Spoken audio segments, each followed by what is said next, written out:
there, welcome back. I'm DaShannon Lovin, your friendly librarian, and I'm back with some book love, so let's chat. We got a lot going on. What day is today? That is a good question. We'll have to change our calendar, but I believe it is July 12th. Yes, it is. And I just got back from the dentist. Don't my teeth look pretty? I am preparing for next June's wedding. My son is getting married to a wonderful, wonderful girl that I am super, super excited will be my daughter-in-law. And I have a big tooth issue. I've had it since COVID.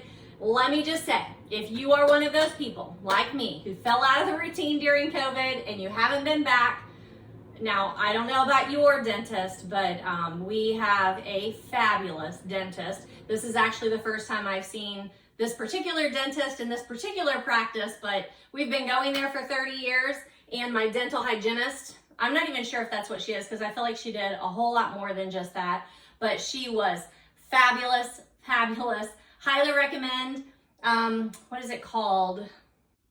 Dental Wellness of Milford. They were fabulous, and they have me on a long road to getting my tooth fixed, among other things. I am a 50-pluser. Welcome. If you were a 50-pluser too, you know everything is now time for renewal. All the dental work I've had done for the last 50 years is up for renewal, as well as other issues. So I am so thrilled to be back here with you. I've been thinking about it for several days. I'm like, I think when I get back, as long as, you know, I don't feel terrible, I am going to sit in my library, share it with you.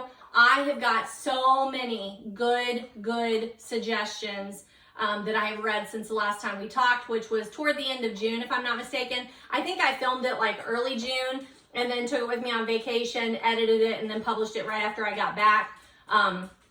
So it's been a month-ish, actually. Does it say right here? I think I filmed on Saturday, June 10th, and then I put it out after that. So it's been a little while. So I have lots of books that I read since the last time we've talked that I want to recommend to you. And I'm telling you, hang in there. There are some really good ones. And while I was setting up here, I am listening to the audio of Fourth Wing, which I'm not really sure. Like until I actually finish it, I don't really look up a lot. I don't really like to have a bunch of spoilers. But I heard about it on my YouTube chat group, Killing Time with Cozies. It is not a cozy mystery. It is a fantasy. For sure it's a fantasy. But I am not sure if it's supposed to be young adult or not. There is a lot of language in it. The F-bomb flies free. So, you know, it's more than I am used to, but I just wasn't sure. I'm also not a big fantasy fan. And, you know, I feel like that probably a lot of people are out there like me, like you got burnt out by reading Harry Potter, Hunger Games, Divergent, and every other, you know, fantasy thing out there. Even though I love them when I'm reading them, sometimes I'm just like, oh, I don't want to do another one. Like I don't want to do another one. But this one, there was a lot of chatter, and it was really hard for a lot of people in my chat group to get from their library. And I looked it up, and it was immediately available. So I was like, borrow. And I've had it for a little while. And so I was like, well, I'll just kind of start it and see, especially if it's young adult. Like I want to know, I like to have lots of choices out there to give to my students. But I teach freshmen, and this would be, you know, unless I really know them, like that's going to be a little harder to recommend to a freshman because it does have a lot of language in it. But we'll talk about that next time after I finished it. God, I feel like I'm 10 hours in. Now I'm 6 hours in, and it's 14 hours. So, you know, long enough that I am really surprised at how much I just want to listen to it. Like I was happy to be in the car alone so I could listen to it today. I listened to it a lot over the last couple of days of cleaning and organizing stuff in my house. I've been working in my craft room, and it's just super easy to listen to and keep up with. So we'll talk about it again. I know I keep coming back to it. Then I have a stack of revisits. A lot of these are books that I have picked up and covered in my book hauls in previous videos. But then after I told you that I book hauled them, then I realized I didn't have a Goodreads review out there for it. So I always like to add a Goodreads review before they actually go onto my shelf. That's why you see all of these. These are in process. But we're going to try and cover these today. I think that's probably what these are too. And then I probably have several book hauls here to get through to you. And that's what I want to talk to you about today. So settle in. I'm so glad that you found me. If you're a returnee, I know every booktuber out there says that, but it's just so gratifying. I love to book chat with you. I think about it. I plan for it. I really enjoy sharing my library with you and sharing recommendations with you. It is just super, super rewarding. So thanks for joining me. Hang in there. You can always listen. You don't have to watch. I just prefer filming with YouTube so that I can show you the cover of the books and so that we can actually sit in a library if that's your thing. But you don't have to for sure. But now that we've started, give me a minute to, as always, clear off the table so it's a little less distracting for you and for me, and then we'll get started.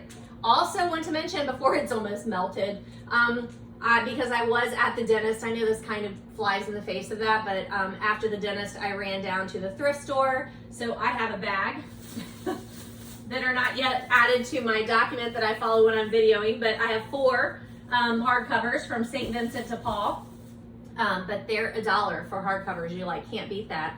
And then I had to grab something to eat, and then I went through Starbucks and got a frozen pineapple lemonade. I think that's what it is. But you know, I live in the middle of nowhere, and so it's 30 minutes to get to a Starbucks for me, so it is melting quite quickly. But that's what I'm drinking today. That's my drink. So give me a minute to clear off the table and then we'll chat. All right, well, first things first, let's change that calendar. What did I say? Today is not Saturday. We filmed last on a Saturday. Today is Wednesday, and it is the 12th of July. Now, if you've been with me, you know I'm a high school English teacher, and so these are sad and joyful days. Sad that we are now at least halfway through the summer. I think our first day back is August 14th, 13th or 14th. As long as it's real close to the 15th, I'm okay with it. So I'm okay with it. I've had a fabulous summer so far. Lots of celebrating, lots of catching up. Yeah, so I cannot complain at all. And then let's use our prayer flag candle today. It's a Himalayan prayer flag candle. Ooh, it's getting very close to the end. But it's a lovely smell. I've talked to you about this candle before. It's beautiful. It does smell very meditative, which is probably what it's supposed to be. So I love it. Look at that guy going. Not too close to my paper there. And then, yeah, I've got some great recommendations for you today. So let me get those stacked up over here. All right, man, we've got a lot. But that's okay. I mean, that's what I'm here for. I used to kind of stress about how long my videos were. And then honestly, when I started looking, it doesn't seem to affect how many views they get. So I'm guessing you, like me, are a book person and you're gonna listen. So it doesn't matter. I hope that's true because I do have a lot of great recommendations for you today. I do want to quickly address a comment issue that I had on my last video. I couldn't figure out what was going on. It was I saw that someone had commented and I responded, and then whenever I was cleaning up some stuff and I went back to look, I couldn't find it, and it was my comments were restricted. I'm my comments aren't restricted. Why would I restrict my comments? And it ended up that I didn't realize I was on my school. I had signed in with my school account. I don't know why. And that they were blocking comments on YouTube, which makes total sense. I work for a school.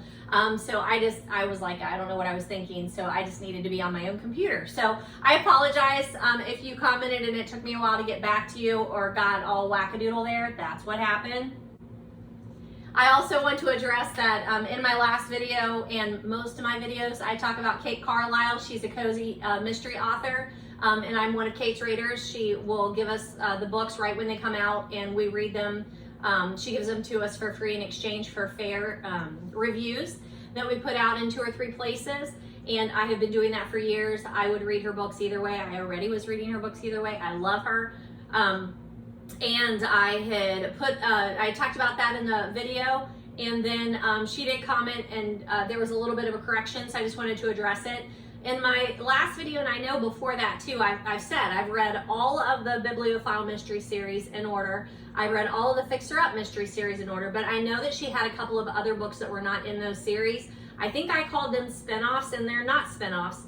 I don't even know if it's another series, but they're different than the Cozy Mystery series of hers that I read. And I'd said, like, I don't have any of those books that I know of, but they're ones I want to track down and read. So just making that correction. They're not spin-offs of the Bibliophile or Fixer Upper mystery series.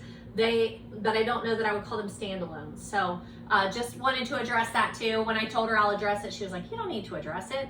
I know, but I am particular. So I did misspeak on that one. They're not spin-offs, but they're not, I think it may be romance. They're not the Cozy Mystery series.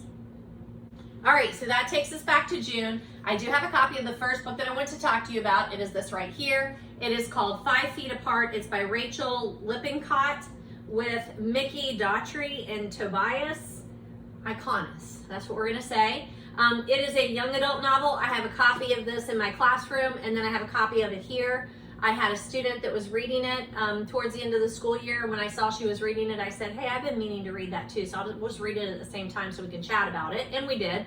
But I didn't finish it before the end of the year, and neither did she. So I look forward to tracking her down next year and seeing if she finished it. It says it's for ages 12 and up. I would agree with that, but it definitely is more geared toward high schoolers. I think it's kind of like with Fourth Wing. This does not have that kind of language in it. I don't remember having language at all, but Fourth Wing does. Fourth Wing is more violent. However, the protagonist is 20. I think she turned 21, something like that. So new adult, I think is what they call that, more than young adult. But that a lot of times for me is what determines if it's a young adult novel or not, if the protagonist is a young adult, because that's who you're going to relate to. But this is definitely a young adult novel. Very much if you like John Green's The Fault in Our Stars, this is definitely a read-alike of that. The main character is Stella Grant. She's a control freak, and she has a disease, leukemia, cystic fibrosis. She has cystic fibrosis, and it's a very serious case. She's in the hospital when we meet her. She spends a lot of her life in the hospital. It very much has hampered her being able to live a normal teenager life. And it really becomes an issue when she meets someone that she wants to get close to, but they must stay 5 feet apart for both of their sakes, for the health of it all. Super, super good. I definitely learned quite a bit about cystic fibrosis and people who are suffering with that, especially young adults. The treatments that are out there, she or he, or the other interest in the story, I can't remember which one of them, I think it's the guy, is offered a treatment. Maybe not, it might be her. See, it's been a while since I've read it. But one of them are offered a treatment that doesn't actually exist. But there are acknowledgments in the back and an author's note, and the author's note says, the drug sevoflurane that Will participates in a trial for, so it was Will, not her, is a fictional creation. We hope that one day such treatment is found, because it does extend his life. Super, super good. I do highly recommend it for young adult readers especially, but anyone who likes a love story, there's definitely a love story in there. It is a hate to love, if you like that trope. Definitely realistic fiction, even though there's that little section in there, like I said, that the drug doesn't actually exist yet. It still doesn't hamper the story. It just helps extend their relationship. It also stands on its own, so where I said it's a read-alike for The Fault in Our Stars, I didn't regret reading it. I didn't feel like it was the same old, and it was different. There's some language in some situations, but not very graphic that I recall. It was interesting that when I was looking up information for the book, though, the author is actually a food truck owner, and she does that with her wife. So that's a good little nugget of information. Stella, Will, and Poe are the 3 young adults that are in the hospital at the same time, struggling with cystic fibrosis, and they are very well-developed characters. I think it helps us just think a bit more somberly about cystic fibrosis and those that are struggling against those issues. but it is more upbeat than that. I know it kind of sounds like it would be a downer, but it really isn't. I feel like it's full of hope and love, first love, teenage love, and then also friendship, just being able to forge friendships no matter who you are. So highly recommend this one. I really enjoyed it. If you are in a high school classroom, you could easily put this in your classroom without any hesitation. Highly recommend. I gave it 3 out of 5 stars. My next book, I got it at the library, and actually I guess I should leave this up here while I talk about this one for a minute. Actually, I started listening to this one on audio because I had seen the cover everywhere. Everyone in my family has killed someone, and I loved the cover. I thought it sounded like a book that I would really enjoy. It's kind of Clue-ish on the front there, where you see like an axe and a knife and a grenade and poison and nunchucks, like a cleaver. Like you're like, are we gonna cover all of those ways of murder? But notice that it does say everyone in my family has killed someone, not necessarily murder. But I picked it up from my public library then after I started listening to it, because it's definitely one of those that's a little more involved. And I am so glad I picked up the physical copy, because if you have watched me at all, you know that I absolutely love Agatha Christie. I formed a group in January of 2022, and we are reading all of the Agatha Christie's in chronological order. I think we're on about number 29. We'll cover a couple of those this time. And this is very much like Knives Out, Clue, Agatha Christie. And in the very beginning, if you're an Agatha person, you're gonna love this. It does cover these clues. They're Ronald Knox's 10 Commandments of Detective Fiction from 1929. There was a detective fiction club, and they agreed that there are certain things that if you are writing detective fiction that you must follow these rules. Things like the criminal must be someone that is mentioned in the early part of the story. You can't bring someone in at the very end, like the reader couldn't have figured that out. You can't do that. All supernatural or preternatural agencies are ruled out as a matter of course, because that's not a mystery, that's supernatural. And it goes through all these things. And Agatha is supposed to have been a part of this club and agreed to these rules, but she bends the rules quite a bit, we have learned already. But super, super good. I enjoyed that. I enjoy at the beginning that there is another like oath of the detection club. Do you promise that your detectives shall well and truly detect the crimes presented to them, using those wits which it may please you to bestow upon them, and not placing reliance on nor making use of divine revelation, feminine intuition, mumbo jumbo, jiggo pokery, coincidence, or an act of God? And that is the membership oath of the Detection Club in 1930. It was a secret society at the time, but it has people like Agatha Christie, G.K. Chesterton, Ronald Knox, and Dorothy L. Sayers in it. And I loved that. I was so glad when I got the book and started looking through how that was handled. But now, you could do both. Like, you could totally just listen to the audio here. Just remember that, like I said, it's a little more complicated than your cozy mystery. You better be paying attention. But I loved it. I picked it up at my public library. I wanted to read that oath to you. It also has that you should fold down the corner. We did not. It's not our book.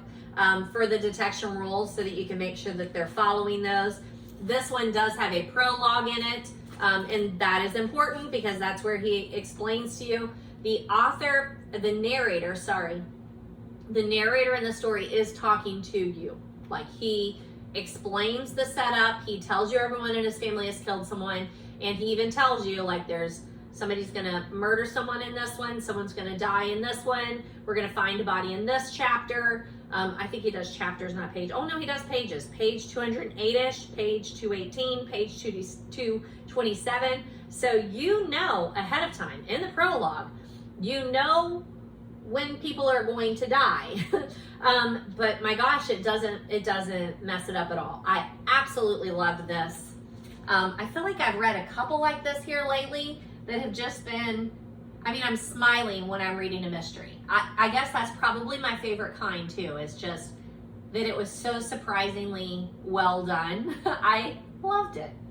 I should take a minute to show you. My shirt is the Jane Austen Pride and Prejudice. I'll have to tag the company. I can never remember what it is. out of print. I think it's the out of print brand, if I'm not mistaken. So I did want to show you that. I know I've said this if you've been watching my videos, I finally went back and looked like, here are all my book shirts, which ones have I worn in my videos, which ones do I still need to wear?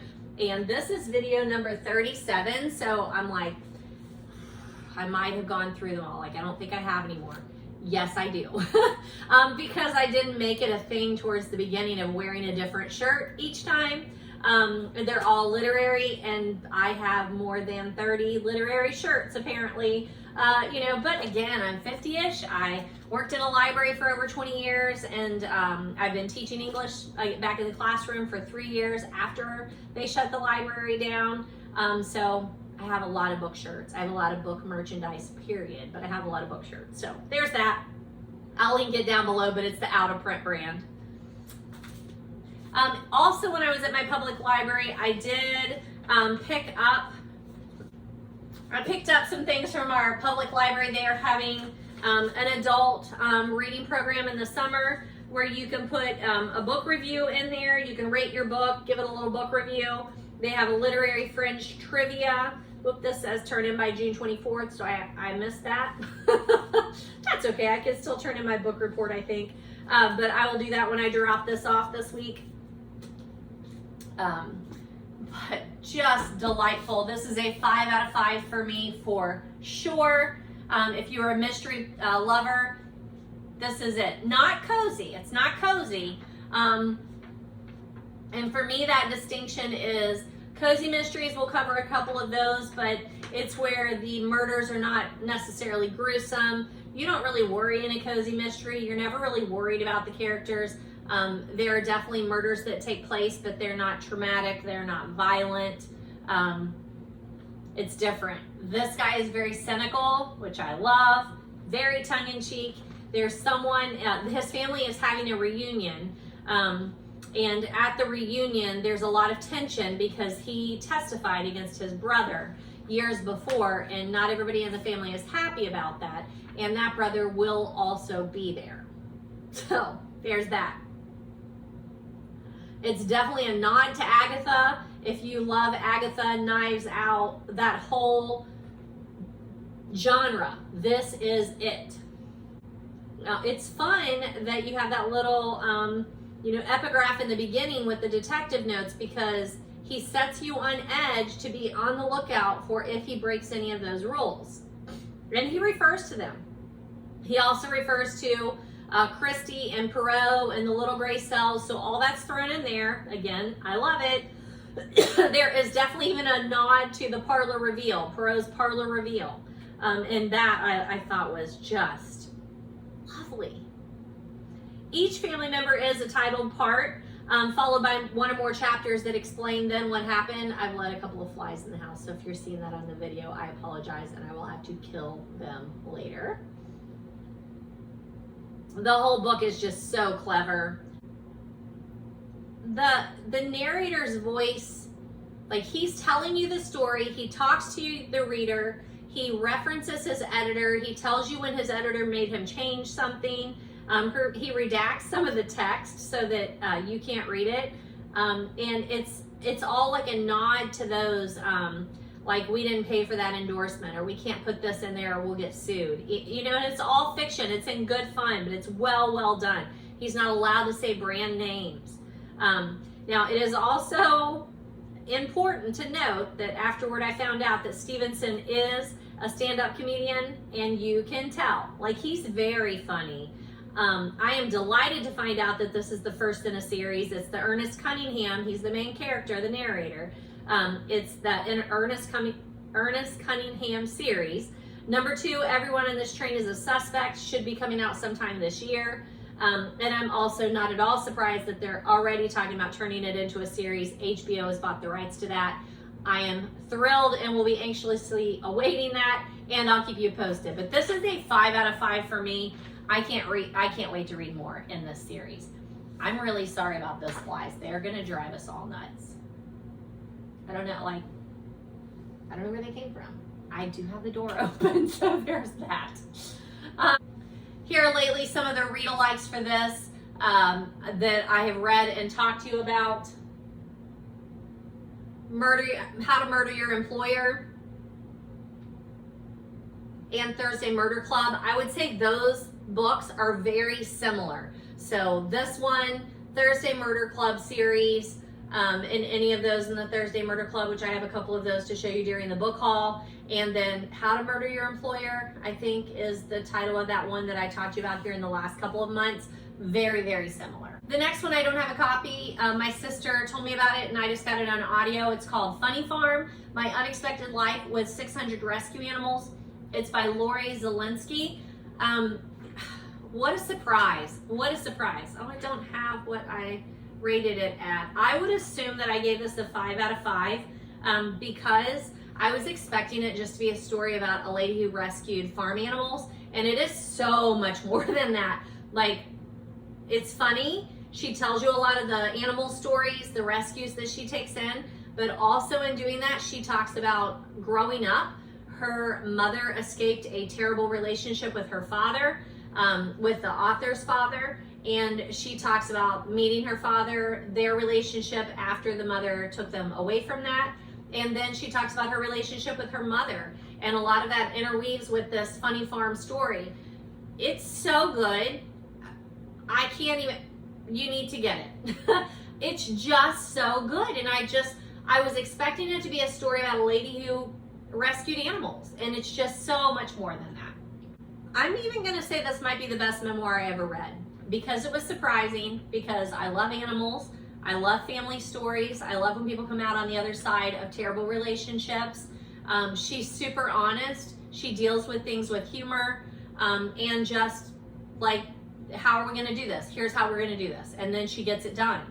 I would also say that if you are someone who needs a very straight line, this might not be the book for you, but I'm a little all over the place, so I didn't mind at all that she would do that. She would talk about the farm, she would talk about her growing up, she would talk about her mother, she would talk about her mother's journey with cancer. Like, she just was all over the place, but it just all came together, and in the end, it does wrap up, and you feel like you have been on that journey with her. And that's probably the best thing you could say about a memoir, is when you feel like you are a part of the story. I absolutely loved it. I'm sure I gave it 5 out of 5 stars. The next book I read for a read along on YouTube with my Killing Time with Cozies. Storm Reads was doing, was it Storm Reads? Well, I guess it was Storm Reads, Tiffany from Beach Bum Book Worm, and someone else. They were all kind of sponsoring this read along, and it was the Murder, She Wrote readathon. So if you didn't know, the show Murder, She Wrote is also a book series, and they did the TV series and then wrote the books afterwards. So they're not, the series is not based on the books. The books are based on the book, or the books are based on the TV series. This one is Jessica Fletcher and Donald Bain. So again, if you watch Murder, She Wrote, you know that Jessica Fletcher is a fictional author. So Donald Bain is writing with her on these. He doesn't do all of the book series. There's probably like 30 of them. There's a bunch. But I wanted to read the first one, and the first one was Gin and Daggers. So I started there, and I had read one before this.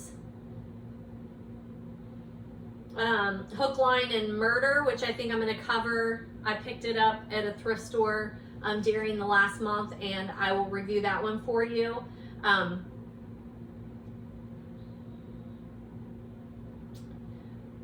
And then since then, I read another one, which is also covered in the reviews that I'll be doing today. I really enjoyed the series. They are very cozy.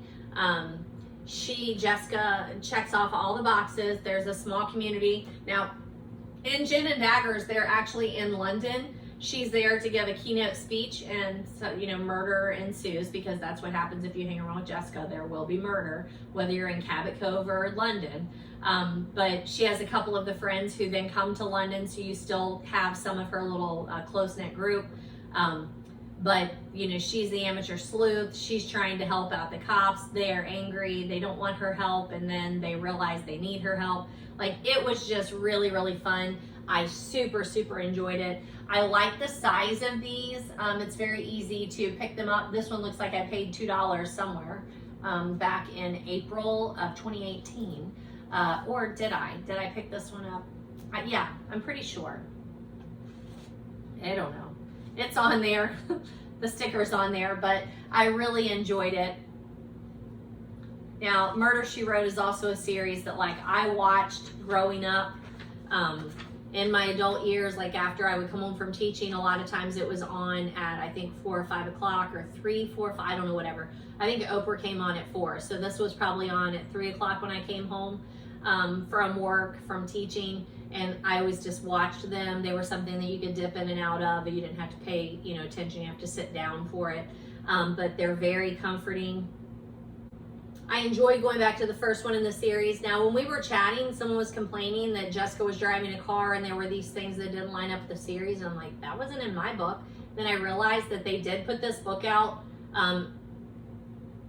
Like they put it out and then people complained and they were like, Jessica can't drive a car. It's like part of the whole Jessica story. And then you put out the first one and you do these things.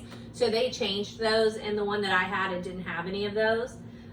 And then as I've been reading them and gathering them, it has definitely said like they went back and changed those things because you're gonna enrage your readers or your Jessica Fletcher fans if we have watched this whole series and we know Jessica and then you're writing the book and you don't even know she doesn't drive.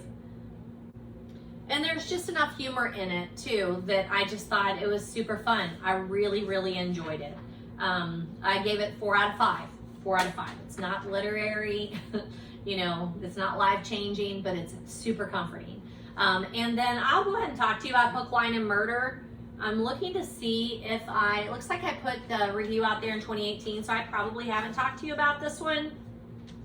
I take that back. It looks like I have talked to you episodes 21, 29, 31, and 36. And maybe they were book hauls. So I just want to take a minute, though, to talk to you about Hook, Line, and Murder. It's number 46 in the series. It's in the book haul somewhere, so I will point that one out to you and show you the cover when it comes up. For the Hook, Line, and Murder, the cover is very autumnal. This one doesn't really matter. I don't remember what the season was at all, but then the other one that I read that I'm going to talk to you about here in a little bit is Murder on Parade, which is around the July 4th. So I think several of hers fall around those seasons, so I'm pretty excited to try and read some as the series goes through. I'm not going to like run to read them all, but I really enjoyed it. And the Murder on Parade I also had on audio, and I went back and forth. I listened to some of it, and I read some in the actual physical book since I had it. And another thing is when we did the ending, the like culminating project for it where we were all talking about it, several people said they didn't like the audios at all because of the accent of the narrator. And I totally hear what they're saying. She speaks like, I think it's Mort. It's not Mort, it's the other one. I can't remember what his name is, but the chief of police, not Mort, but the other one, his accent is a very New England kind of accent, and it's irritating because it sounds very fake. It does in the TV show. I get past it. The narrator uses that same kind of accent, and it's very weird, but I don't know. It didn't bother me at all. But now I listen to a lot of audios, so there are very few narrators that just completely turn me off. So I don't know, it didn't bother me. You might want to do audios that way, but again, they are great sized books just to throw into your bag. So highly recommend Hook, Line, and Murder. Obviously that one has a little something to do with fishing, which might be a big part of my life if you've seen any of my videos. That is, my husband and my son are both huge fishermen. My son works for Jinko Fishing.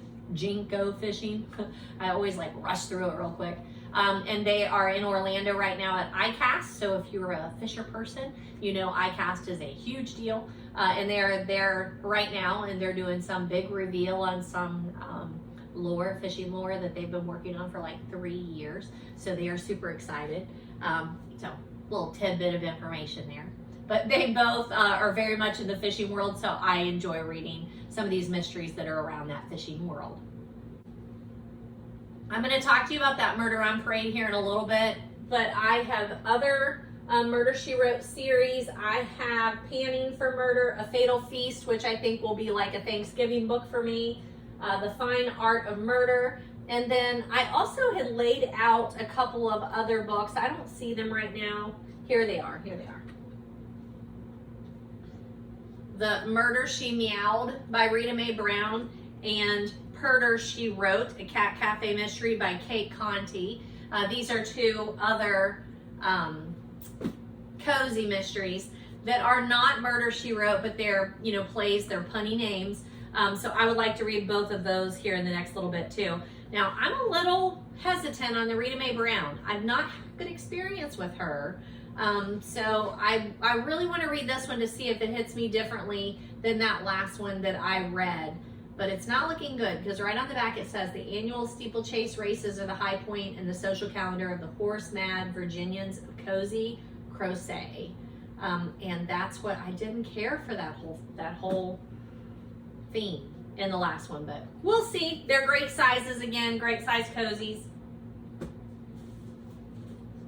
Here's that, The Fine Art of Murder. I like that they all have Jessica's picture on the front of them, and A Fatal Feast. So that'll be coming up in my next ones that I need to read. Whoops, one more. Panning for Murder. There's that one. So I have those on my to-be read shelf. I've talked to you about those before, and then we'll talk about Parade of Murder, Parade to Murder, something like that here in just a minute. The next one, I took a paperback copy to Florida of I Feel Bad About My Neck, and then I left it there. My intent was to take the paperback, read it, and then exchange it like in a little library for one.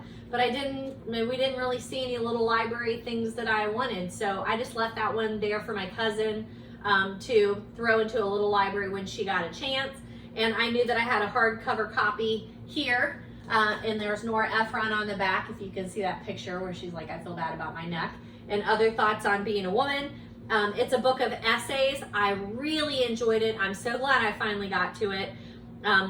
I feel like Nora Ephron is most famous for me because of her involvement in Sleepless in Seattle and You've Got Mail, which is my all-time favorite movie. Like, I will watch it multiple times a year. I love it. And Nora Ephron is the one who made all those movies possible for us. And this comes across very much like those movies, that dry humor, just honest observations on life that she says just really exactly how you feel about them. I love that. And they're very short. So, you know, it was a very quick book, very easy read. Talks about just some serious topics, but usually just ridiculous little things, like the size of her purse, when she was working, like her early years of working, writing manuscripts and in an editing office and living in New York. She's married multiple times in this book. I don't even remember how many. That's how many times she was married in this book. She talks about those relationships. And it references her earlier work, the book Heartburn, which was just referenced in the Maggie Smith book that I read. So I think I need to get a copy of Heartburn and read that. So, highly recommend Nora Ephron's I Feel Bad About My Neck and Other Thoughts on Being a Woman. It's a very short, gratifying read, full of relatable essays, and then just sentences that make you stop and reread the sentence. I love those kinds of books. I love essays, though. She's a writer, screenwriter, director, and when she's talking about her life, she's talking when she's single, when she's married, she's divorced. Like, she covers the gamut. And she does a little bit of name dropping in there. A little bit on parenting. It's just so worth the read. Highly recommend it. I gave it a 4 out of 5 stars. And I will be looking up more Nora Ephron's to read. Amazingly enough, I don't think I own any more of hers though, so I'll definitely have to keep my eyes open. I am headed to, Deb is actually flying up here, and my cousin, we are going to drive up to Columbus next Saturday to the Columbus Book Festival. So excited to see how that turns out. So I need to be looking in thrift stores and the bookstores that are up there and maybe purchase another Ephron, specifically Heartburn. That takes us to our first Christie of the day. This is my 47th read this year. Dumb Witness is Hercule Poirot number 17 according to Goodreads. Again, if you have listened to me at all, you know this is way more complicated than I ever thought it would be, depending on if you count novels and short stories, Black Coffee, which was a play that was never a book, then they turned it into a book. So depending on how you count, this is number 17 of the Hercule Poirot series. It is called Dumb Witness, but the copy that I have is called Poirot Loses a Client, which is another thing with Christie, that she, her titles sometimes differ depending on if you're reading the British copy or if you're reading the copy that was sold in the United States. In the United States, it's Poirot Loses a Client. I hope you can see that cover. It is fabulous. If you follow me on Instagram or Facebook, I always share the covers of these vintage copies because they're so, so lovely. But the other title is called Dumb Witness, and that is because the witness is a dog. And yes, the dog does talk. He does not talk audibly to the people in the book, but he talks audibly to you, but not very much. This book is dedicated to Dear Peter, most faithful of friends and dearest of companions, a dog in 1,000, Agatha Christie's dog, Peter. This is a lovely, lovely copy. I love this vintage one. I listened to the audio also. It was very well done. It's a usual Hercule Poirot narrated by Hastings. And I am sorry to tell you, is this the last one that's narrated by Hastings for a long time, or is it Death on the Nile, which I'm also going to talk to you about? I can't remember. But yeah, we're going to say goodbye to Hastings for a while, which I'm very upset about because I love when they're narrated by Hastings, but it is what it is. I'm sure she does it for a reason. She didn't sell 350 million copies of books and not know what she was doing. But in this particular one, it is very different than her other books. Hercule Poirot receives a letter. He's interested in what the letter has to say, but it's not unusual for him to get letters from older ladies who think someone's trying to kill them, except for this person has already passed away by the time he gets the letter. So he's intrigued, feels some sort of obligation to go and figure out if it was natural causes or if she was killed. So he inserts himself into her little country house.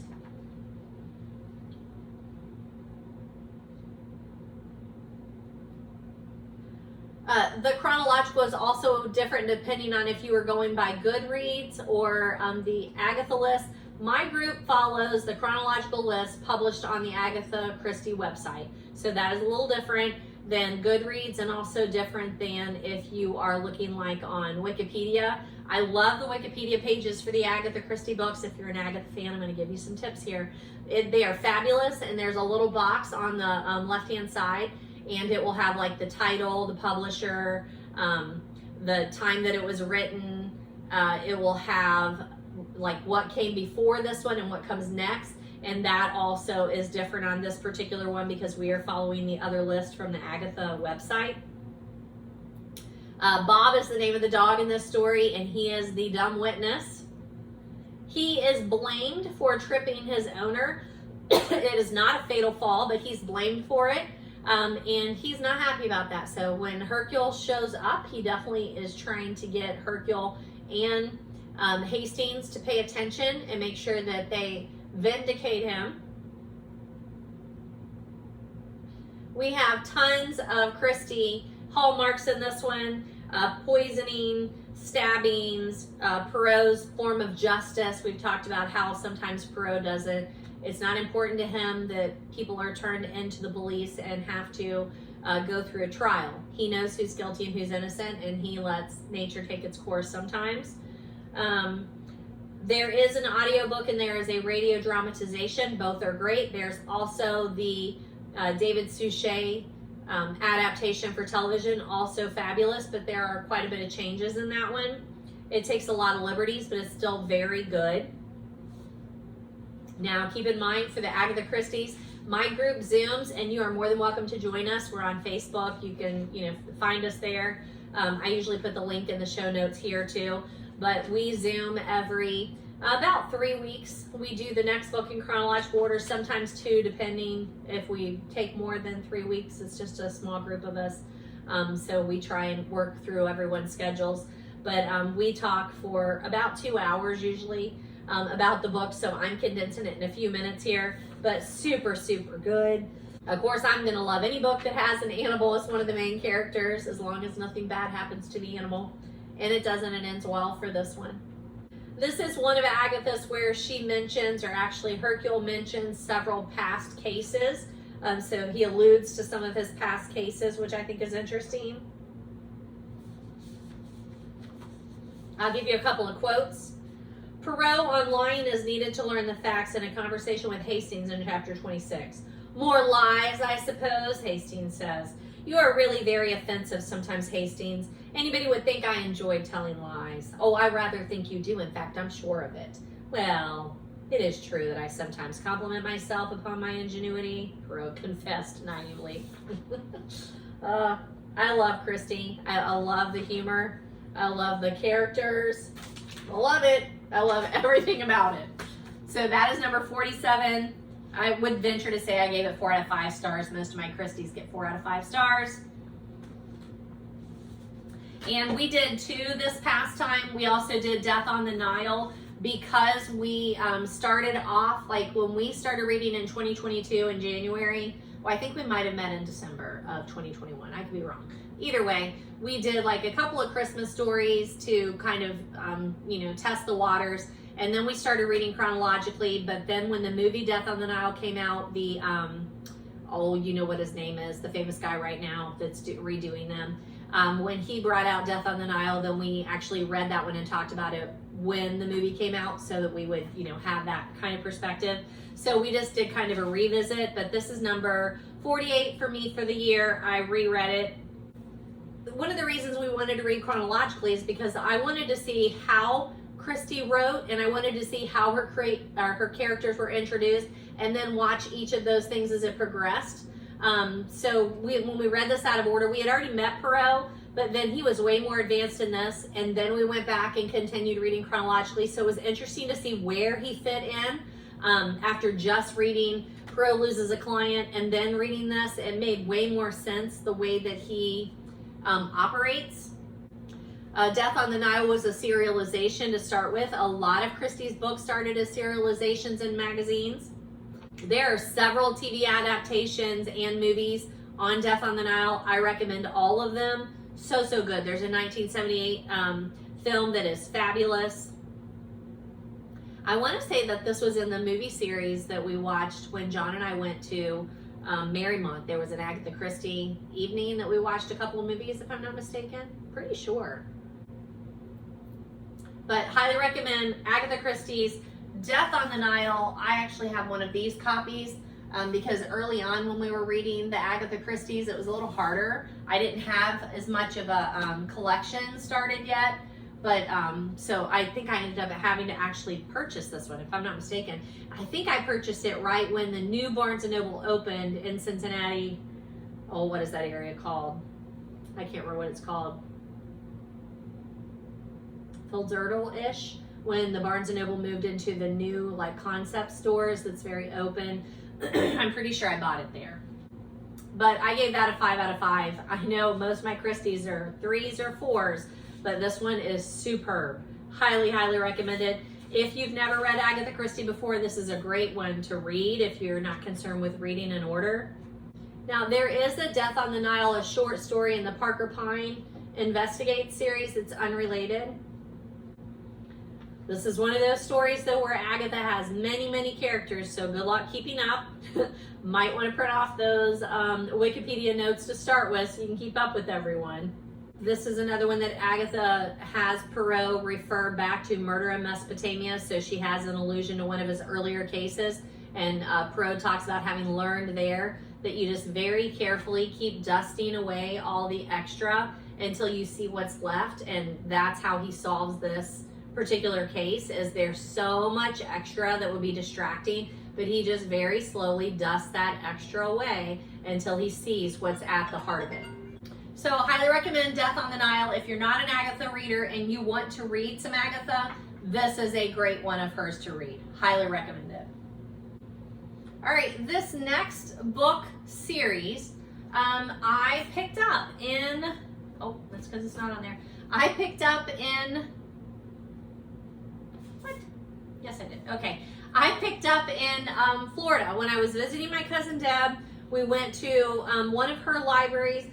Florida has a different way of giving you access to lots of used books. So today, after I went to the dentist, ran and got lunch, there's a new bookstore down in Old Milford, and it's been around for a year, maybe not even a year. I don't know, not that long, probably less than a year. And so I drove down there, and it is beautiful. It's a beautiful new bookstore. It's in Old Milford. It's creaky floors, wood everywhere. Their selection was great. It was amazing, but I didn't buy a book because it is so difficult to pay full price for books when I have so many. Like if I were just someone who I read a book and, I could pass it on, I didn't, keep them, or I don't have 50 books sitting here that need to be read, that would be different.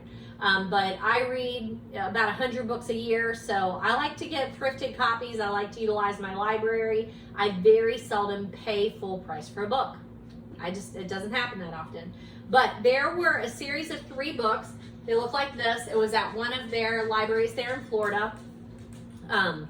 They have a little room, and I say little, I mean it's a nice sized room of used books that they are selling. This one, it says $3 in the front cover.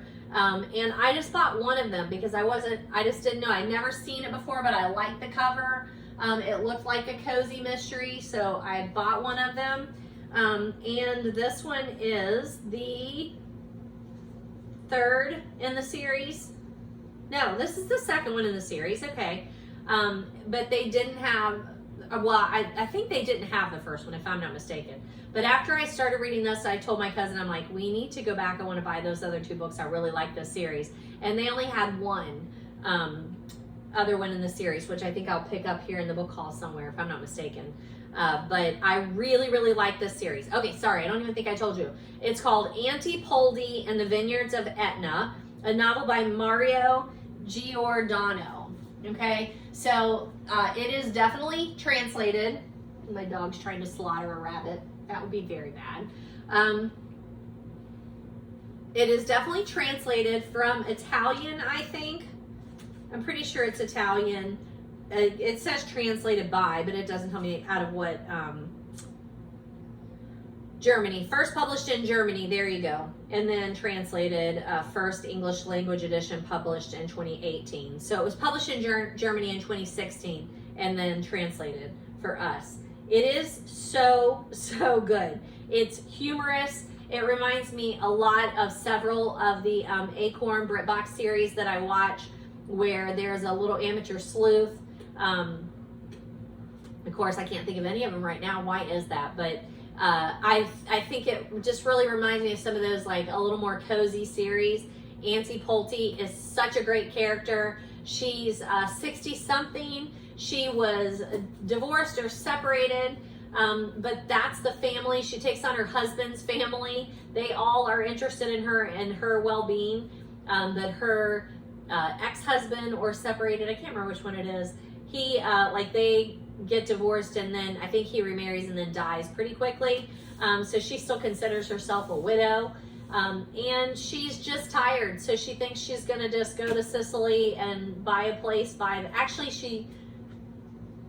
she inherits her family's house in Germany, and then decides to sell it and move back to Sicily, where her husband was from there, and his family is from there. And she's gonna live by the sea and drink herself to death, and she's really just done. However, life takes a turn. When she gets back there, she buys this older place. She starts working on it, and she's just, again, gonna slow down, take things easy. And then her handyman disappears. And she's not okay with that. Like, she's gonna track down where he is. Unfortunately, she then does, and it's not good. But then she is gonna find justice for him. I really love her character. She's older, she's spunky, she has decided, she's good to go, so she doesn't worry about what anybody thinks of her. And she's going to find justice. She also is a little like Death. She speaks to Death. Death is a character in the book, but not like you think. He's not like the Grim Reaper walking around in robes. I think he wears a leather jacket or a hoodie. He wears a hoodie. And it didn't really bother me that I read the second one. I immediately went back and got the first one on audio and listened to that. And then, like I said, I'm pretty sure I have a number 3 here. I think it's the third one. I don't know. I'll find it. But I really, really love it. She does kind of remind me of Jessica Fletcher, but not as refined. She's a lot more rough around the edges. She gets drunk. She enjoys adult activities and relationships, which she is very descriptive when she is telling her nephew. Her nephew is the narrator of the story, so he's telling you basically Auntie Poldi's story. And she basically, he's a writer, so she basically says, you should just write my story, my adventures. Why wouldn't you do that? But she tells him way more than he wants to know sometimes in details, but she has a very vivid love life. She wants to be loved, and she loves fiercely. Like I said, it is her husband's family that she is living near, and they want to make sure that she stays in this life as long as possible. They appreciate her. I just really enjoyed the story. It's a great speed. It's a little heftier than my usual cozies, and I'm okay with that. It's actually a beautiful size. This is where I get mixed up. I'm always talking to my cousin who works in a bookstore. I'm like, I don't know, what's the difference? Is this trade? Is this, there's like 3 or 4 descriptions of book sizes. What is this? I'd say I probably, again, I don't have my rating on here, but I'm going to say this is probably a 4 out of 5. Just because it's not literary, but it's just so fun. It is compared to Sweetness at the Bottom of the Pie, which I've read and I enjoyed, but I really like this a lot more. Madame Blanc is the series I was thinking about on Acorn. It reminds me very much of that. Maybe a little bit of Signora Volpe too, if you're watching that, but Signora Volpe is way more serious than this is. Instead of a bicycle like Jessica Fletcher, she drives a Vespa. And at one point, she spends like a page and a half like talking about Vespas and why they're so interesting. I feel like the author does a good job of also introducing you to her, to Auntie Poldi. Like, even though you know that it's opening up where she is planning her self-exit, I don't know, you learn so much about her so quickly, and it's very natural. So when the story starts out in this particular one, I remember I kind of talked to you a little bit about the first one, but in this particular one, her neighbor who owns a vineyard, she has 2 dogs. They're very yippy dogs, but one of them is found poisoned, and it is a big deal because you don't do that in their neighborhood. So obviously someone's done this on purpose, and she's going to get to the bottom of it. There's some other very shady things going on in her neighborhood. She links it all to the mafia, the like local mafia, but she has to prove it. Her family would very much like for her to lay low and get her nose out of it, but in the first book she solves a crime, so when the crime happens in the second one, people look to her automatically and are like, hey, if anybody can figure this out, it's going to be you. She does have a low-key relationship with the chief inspector. It started in book 1, it continues in book 2. She's a big name dropper. There's a whole section where she had met with Cher, and they had a relationship, and she talks about that, and it's so funny.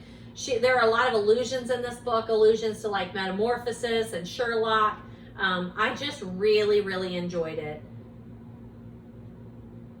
It's fun, it's entertaining, and it kept me guessing to the end, which to me is the mark of a really good cozy. I don't want to be able to know exactly what's going to happen. I like surprises, so this one surprised me.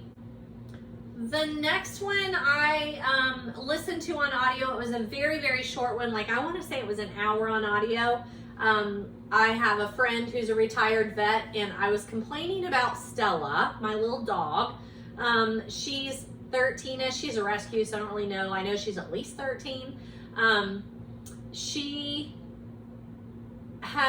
always, since we got her, she's had like arthritic issues, and I was getting worried that I wasn't doing enough for her. I'm not a big, like, you know, medicate your dog, you know, give them all kinds of treatments. I don't want her to suffer, but I also don't want to just continuously give her things because they're tiny. But I was worried that I wasn't doing enough, so I was talking to him and complaining. And so he came out and took a look at her. He's retired. Took a look at her, gave me some suggestions. We talked about her health and what some options might be. And then, of course, we talked books for the next hour. And he suggested this series. It's Chet and Bernie mystery series. And the first one, this is like a kind of a prequel to the series. He was like, listen to that one, and if you like it, then you'll like the series. So that's what I did. It's by Spencer Quinn. It's a very short read, short listen. Chet is the dog. He flunked out of canine school, but he's actually an excellent dog, excellent leaper. And he narrates the story, and he meets Bernie because the guy that had him before that, who was trying to get him to be a canine officer, just was a terrible guy. So he had Bernie watching Chet for the evening, and Bernie decides that they're going to be a team now. Bernie is a PI. It was super fun. I really liked it. Narrated by a dog. I will continue that series too. The next book, I don't have a copy of it. It is West with Giraffes. It is by Linda Rutledge. We did this for my book club. This was my 51st book of the year, so I'm halfway, a little over halfway. That's good. Right on track. It's set in 1938. This was a great book club choice. So if you're a book club person and you're looking for historical fiction, West with Giraffes, my only complaint, it was kind of hard to find. Like, I couldn't get an audio, couldn't get an ebook. Someone else in the group bought the book, so I borrowed hers and read that. But even when I was in bookstores, I would kind of look around if there was a book like today when I was in a bookstore, and I'm like, I really should purchase a book to support it, but I don't really need anything. I did that several times over the course of last year, and it's not one that was in a lot of bookstores, not stocked in a lot of bookstores. And that's super surprising because, did I put a rating on here? 5 out of 5. That's what I thought. It's based on a true story. It's a novelization of a true story. There are some newspaper articles that it follows. It's phenomenal. I mean, it's a ridiculous story. 2 giraffes are on a boat from wherever it is that they're coming from. They endure a hurricane. When they land, a hurricane has taken place there. There is a boy / man who the hurricane has taken out all of his existence. So he ends up traveling with the 2 giraffes, and they take them west, all the way from like New York to California to a zoo. Now, our book club just read the Lincoln Highway, and it references the Lincoln Highway, which I thought was interesting, but it covers the Depression, it covers the Dust Bowl. You can see the suffering of people in this novel, as well as the treatment of some animals. Not these particular giraffes, they are well taken care of, but they are still in captivity. And think about the logistics of traveling with 2 giraffes in 1938 during the Depression. So there are some tricky times in here that you're going to be a little nervous for everybody involved. But the story of the main guy who's transporting them, the younger man who ends up like volunteering and saying, hey, I want to be a part of this, a young woman journalist that gets involved, and other people that just get told, that help the telling of the story. Super, super good. Coming of age. There's a lot of love in there. It's why the story is told to start with. It's very much like Water for Elephants. You start at the end. Someone's looking back on their life and they want to make sure the true story is told. And then there are a couple of twists in the end of who the story is being told for. Heartwarming, lovely, lovely book. There are a lot of side stories going on. You get some historical fiction going on in there. A feeling of America during the Dust Bowl and the Depression. I really enjoy this one. I highly recommend it. And if you are looking for a book club historical fiction, get this one on your list. Everybody had a good time talking about it. Next book I do have a copy of. A friend of mine gave it to me for my birthday. It's a very small, how many times have I said very this film? Don't count them. I'm sorry, now it's in my head and I gotta stop saying it. But My friend gave me this for my birthday. It's a very short one. Can't stop it. It's a small book. It's a devotional book. It's called Holy Moments, a handbook for the rest of your life. It's by Matthew Kelly. It has a scan on the back of it. I don't know if maybe if you do that, you might be able to do that through the interwebs. But I loved it. It was so, so good. So I read it as a, devotional. It says 21 days that will change your life. There are parts to it. It is an admonition to say, hey, here's a new way of looking at your life. Here's a way you can change things, not only in your own life, but create the butterfly effect in everyone else's. So many sentences that I just underlined. There's a moment at the end of each day when we lay our heads on our pillows. Our bodies are tired, our minds relax, our egos let go. It's a solitary moment. If we listen carefully in that moment, we will discover where we stand with God, where we stand with those we love, where we stand with our truest self. That moment never lies. It reveals the meaning or meaninglessness of our lives. So this is, hey, make your life count. Make small changes, do small acts of kindness. If we all did this, life would be a better place.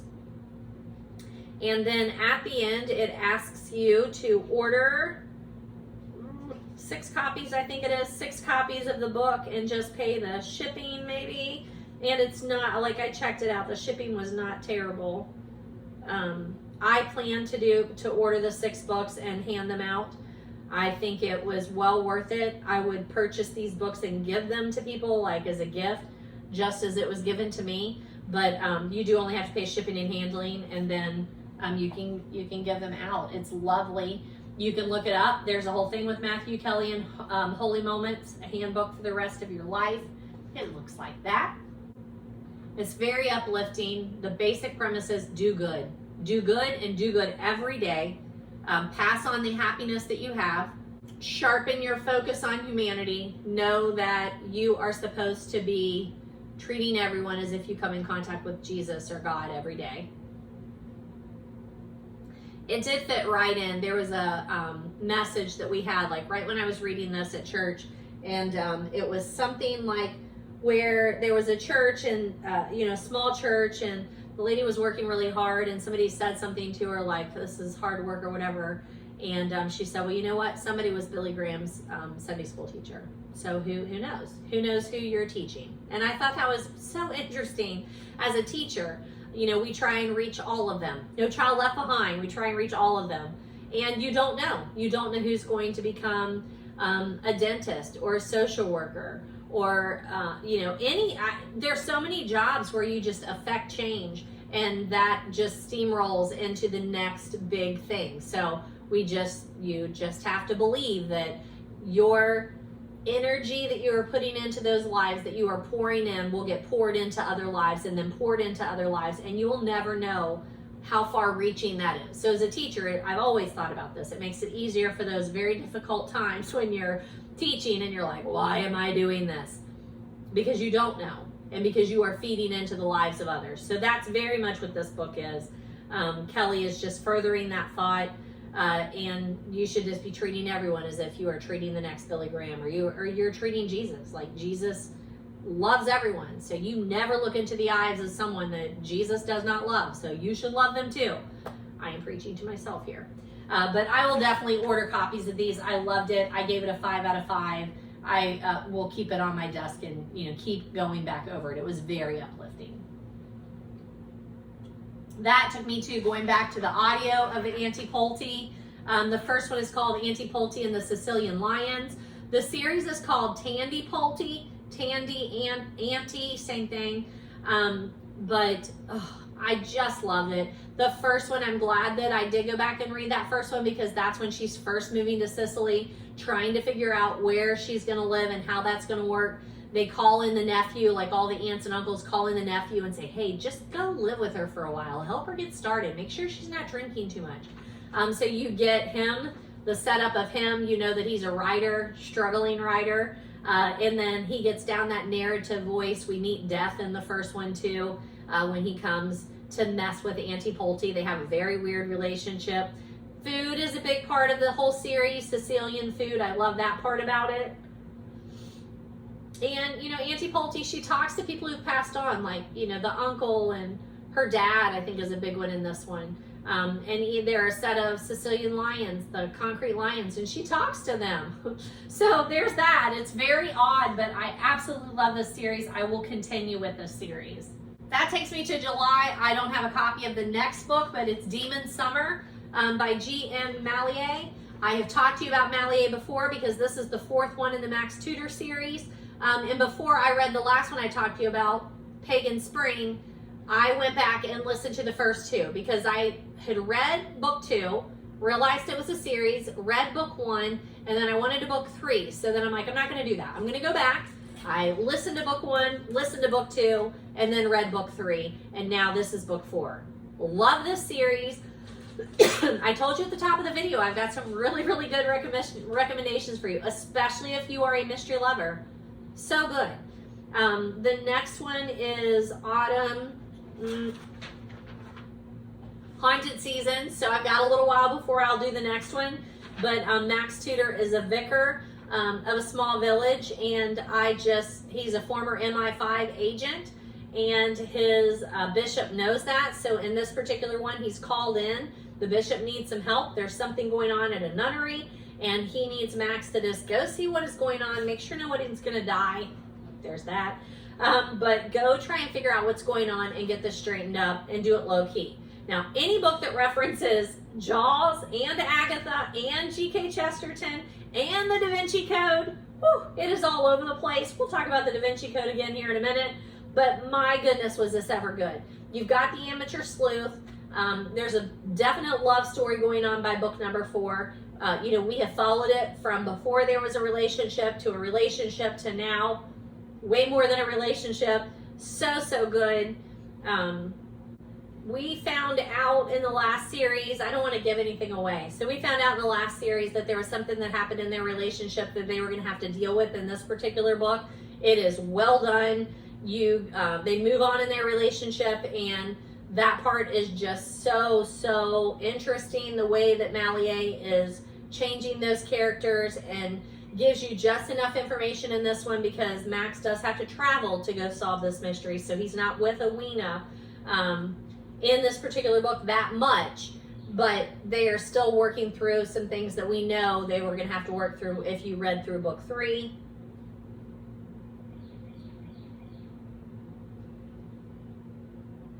And I would say, although all of Malliet's books definitely have the Agatha taste to them, this one was probably the most Agatha, probably because the gathering of the suspects in the end, you know, the parlor gathering of the suspects, talking through everything.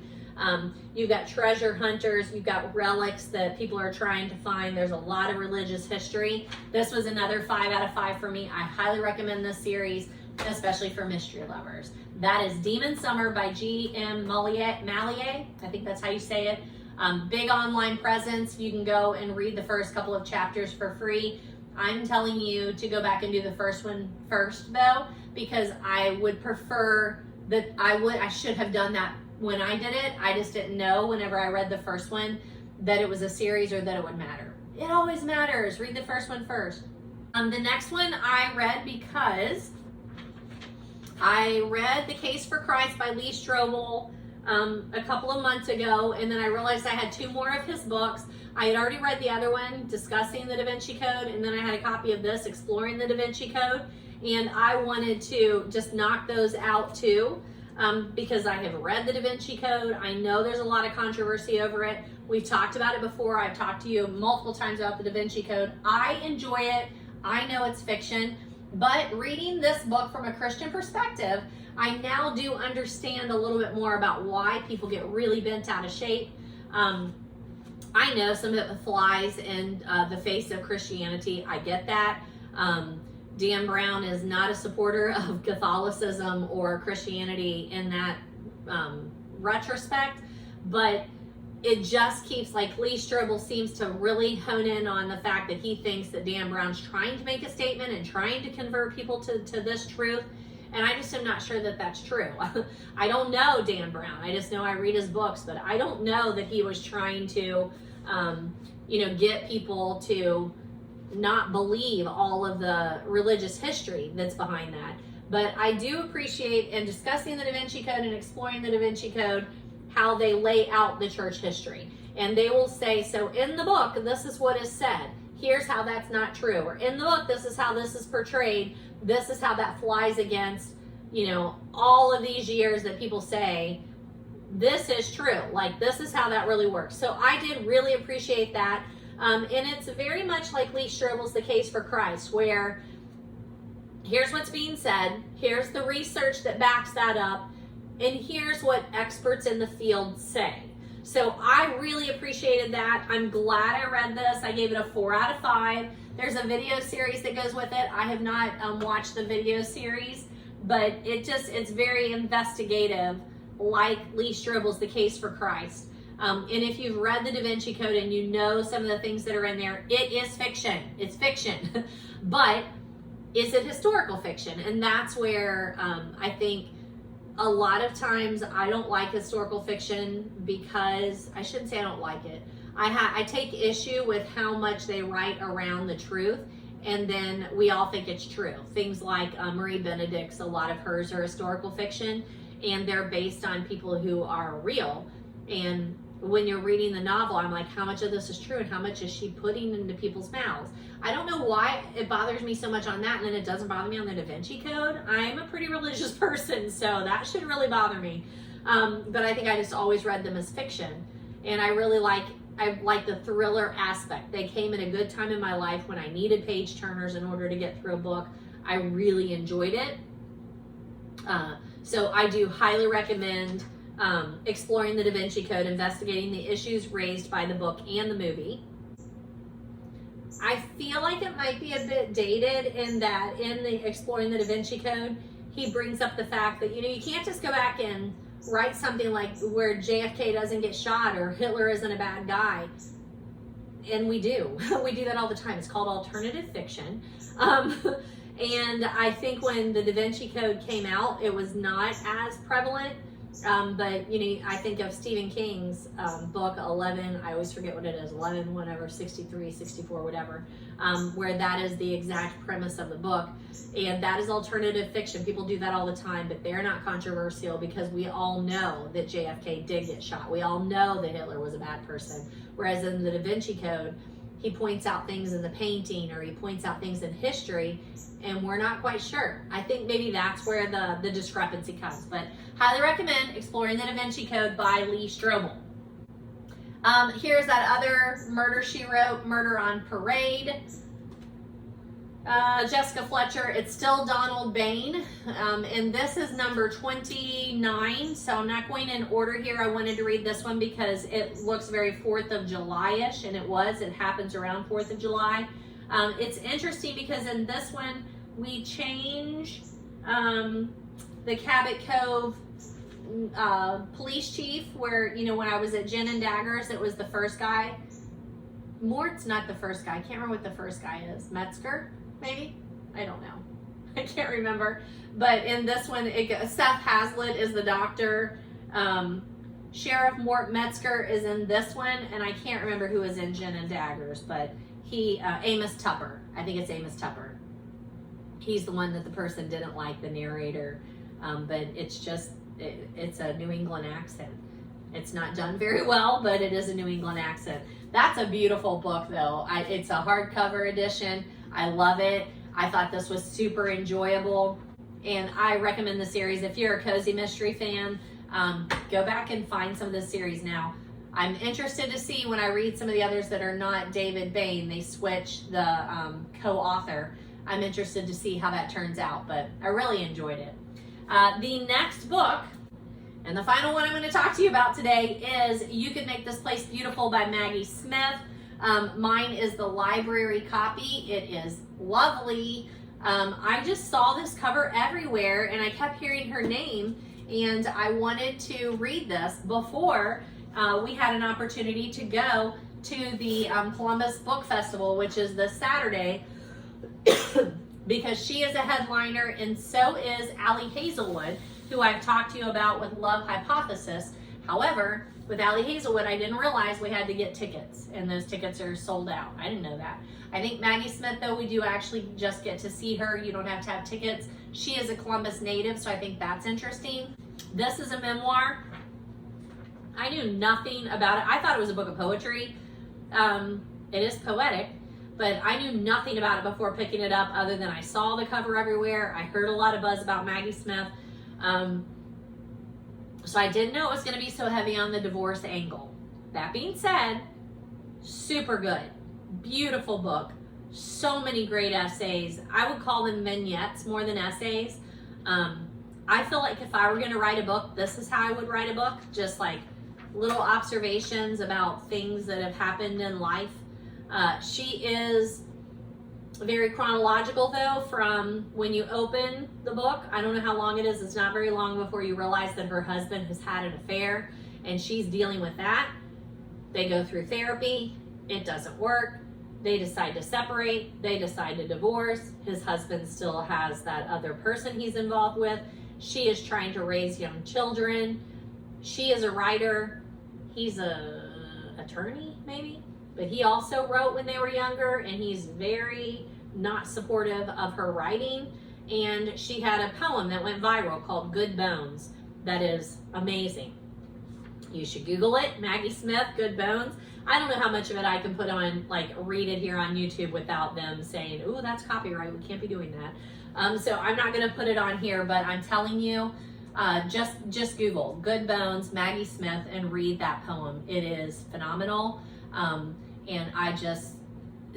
it very much shows how her writing is, and it's heartfelt, inspirational, cuts to the quick.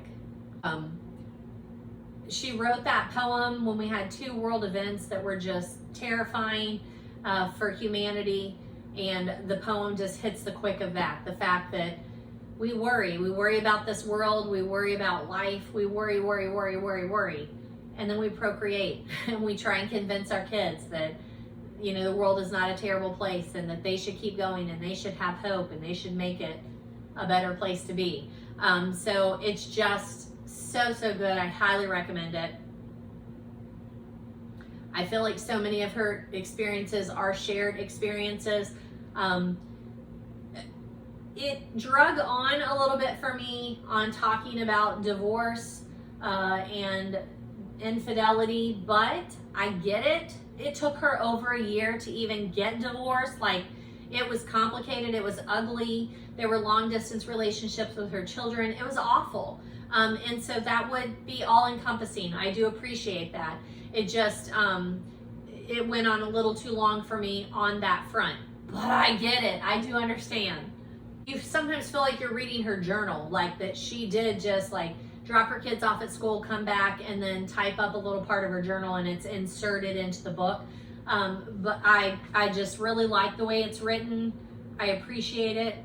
I jotted down some notes for like podcasts that she listens to, and it made me want to write. So that again is just a sign of a good book when I'm just like, I want to do that. I want to sit down. I want to be introspective. I want to write down some of my experiences and my observations. I want it to be beautiful like that. I'm not sure it's going to be, but it did make me want to write. So those are the books I have read so far since the last one we talked.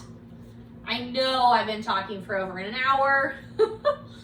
We have a lot to go. Yeah, an hour and 30 minutes.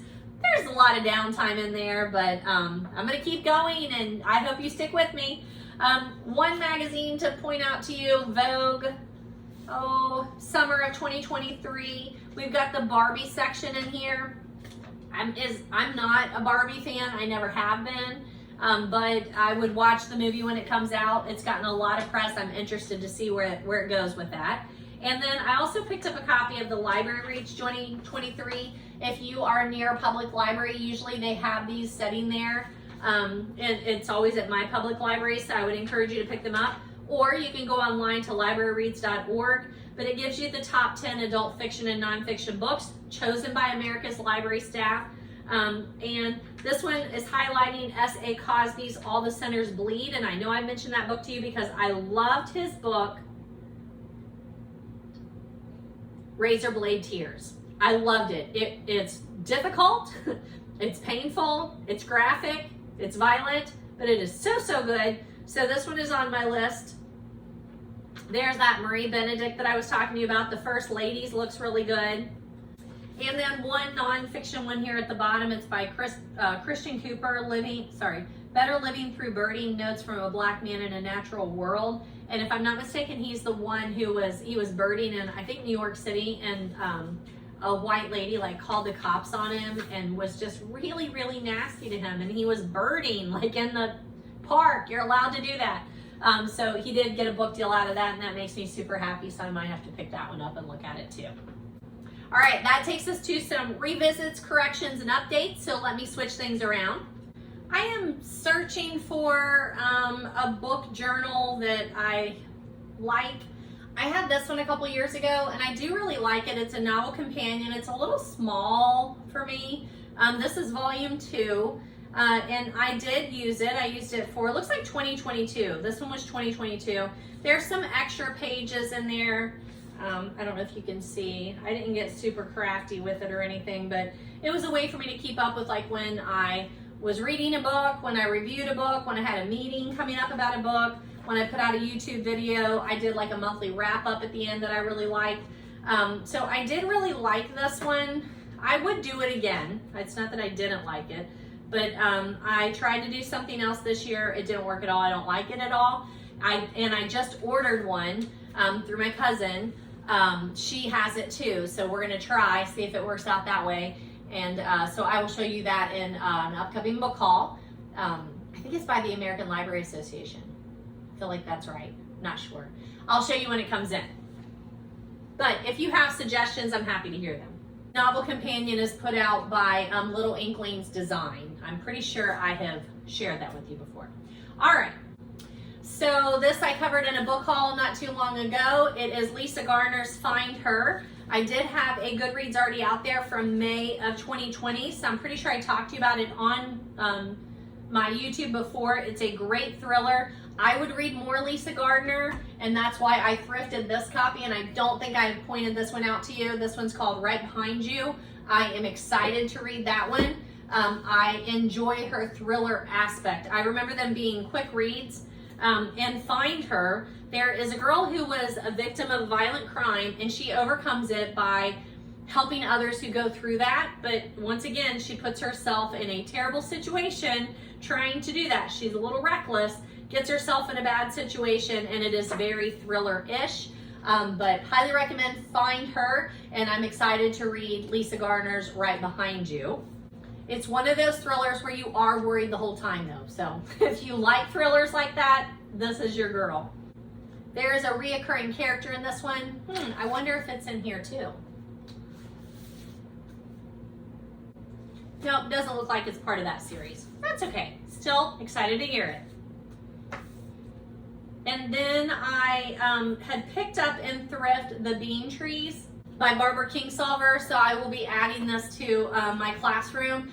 I might already have a copy in the classroom, but I don't think I really talked to you much about Barbara Kingsolver's The Bean Trees. And so I just want to point out the fact that I love her. She is one of my favorite authors, like top 3 maybe authors. I had a Goodreads review out there from 2020, so I may have talked to you a little bit about this particular one. But Bean Trees is one I would start with. If I'm not mistaken, this book is what got me started into book clubs.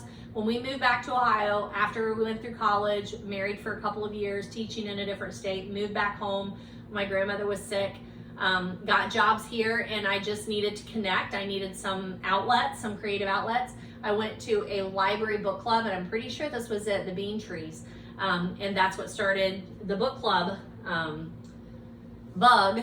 And it took me a few years, and then I started a book club at Blanchester, and that has been going strong for almost 30 years. But Barbara Kingsolver is definitely one of my favorites. I would read anything by Barbara Kingsolver, and I have read and talked about many of her things. But this particular one is especially good. It's a coming of age. Definitely not, I would not call it young adult. It's very literary. It's on a lot of lists for like college prep classes. and you just really feel for the main character. She has spent her life in poverty in Appalachia, and she wants to get out, as many people do. And on her way out, she runs into another issue and takes on someone else's responsibility, but finds a great community of people to live around. It's lovely. Highly recommend that by Barbara Kingsolver. And I've talked about some of her other ones.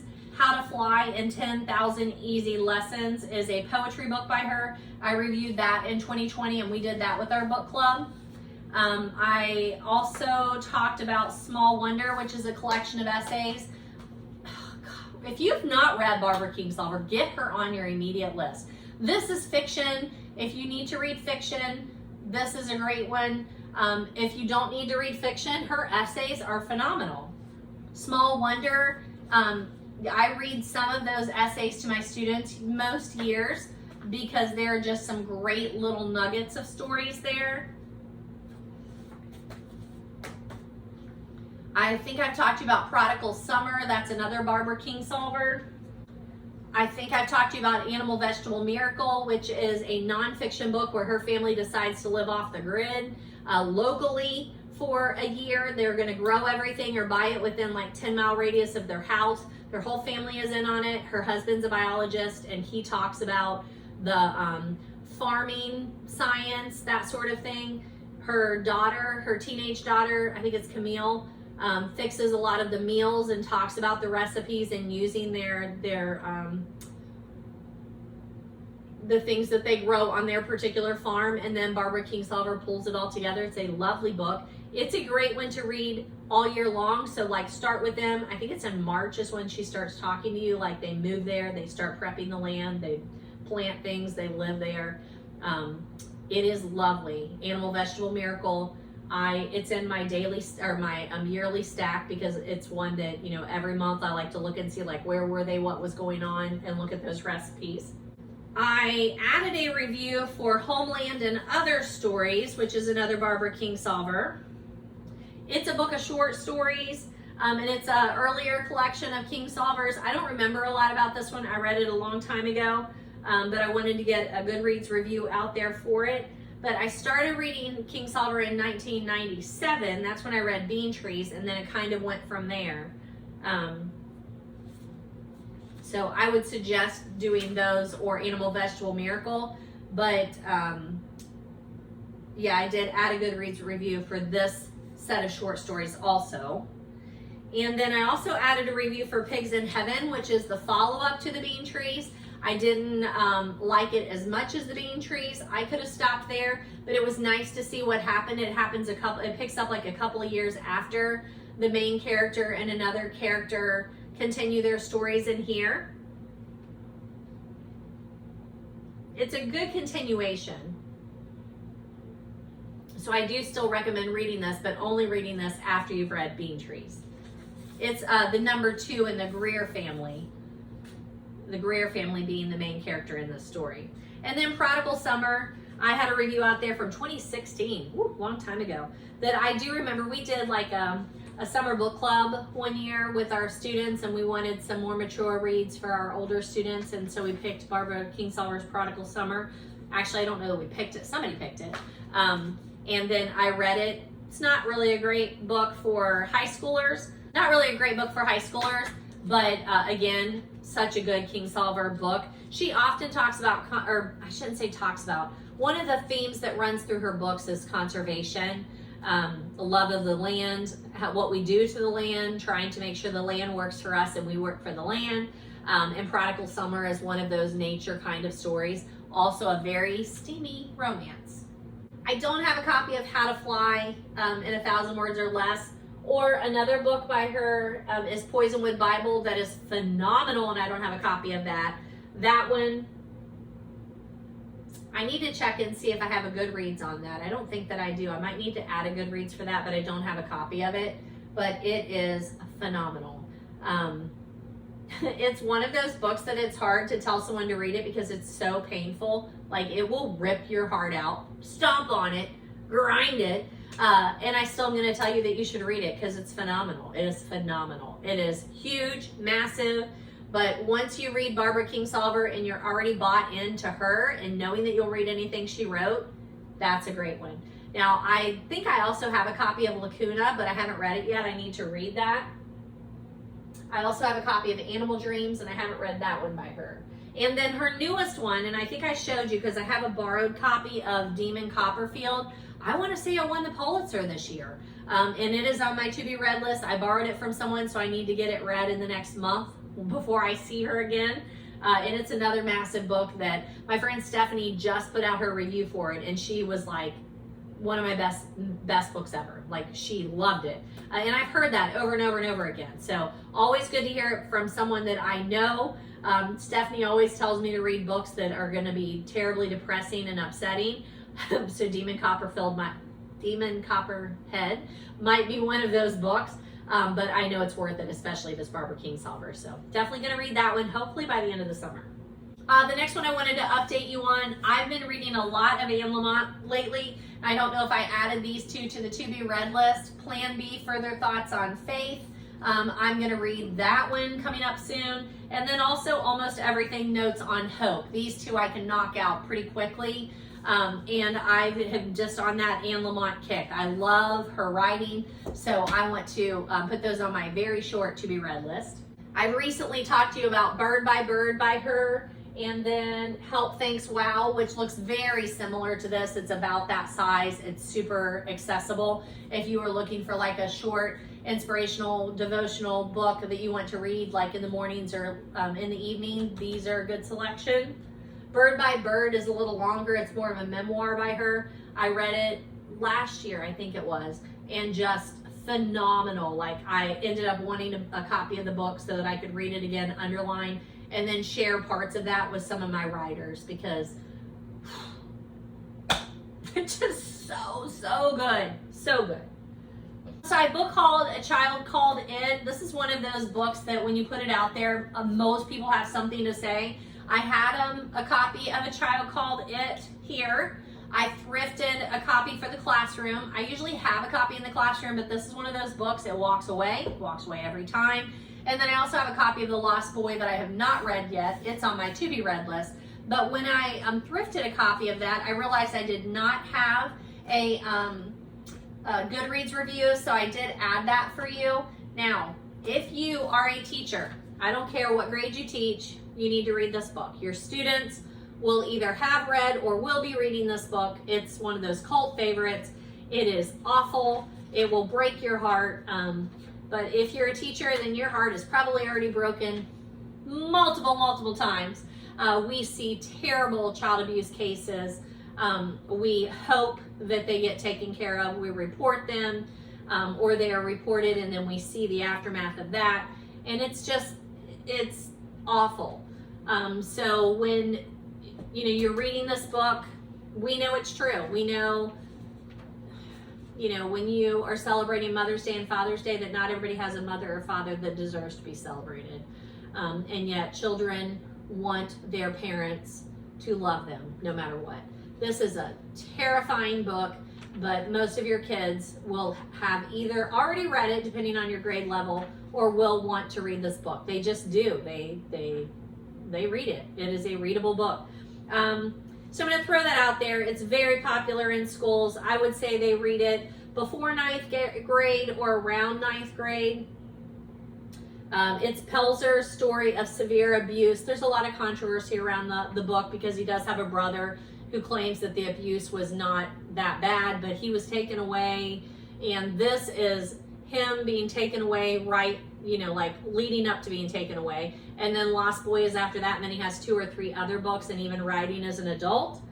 But his mother is a nightmare, and his story is very inspirational. Pelzer did go on to join the military, and again, writes a book as an adult too, telling you like how he has overcome that. So highly recommend.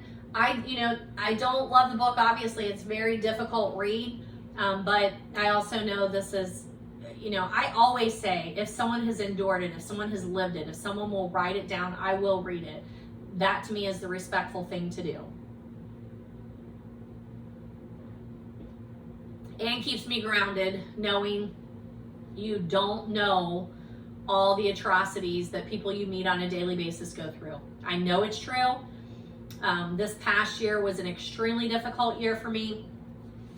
I think if you've watched my videos, you know my kids were just more troubled and traumatized than usual. Some of that is COVID. We're getting to that year.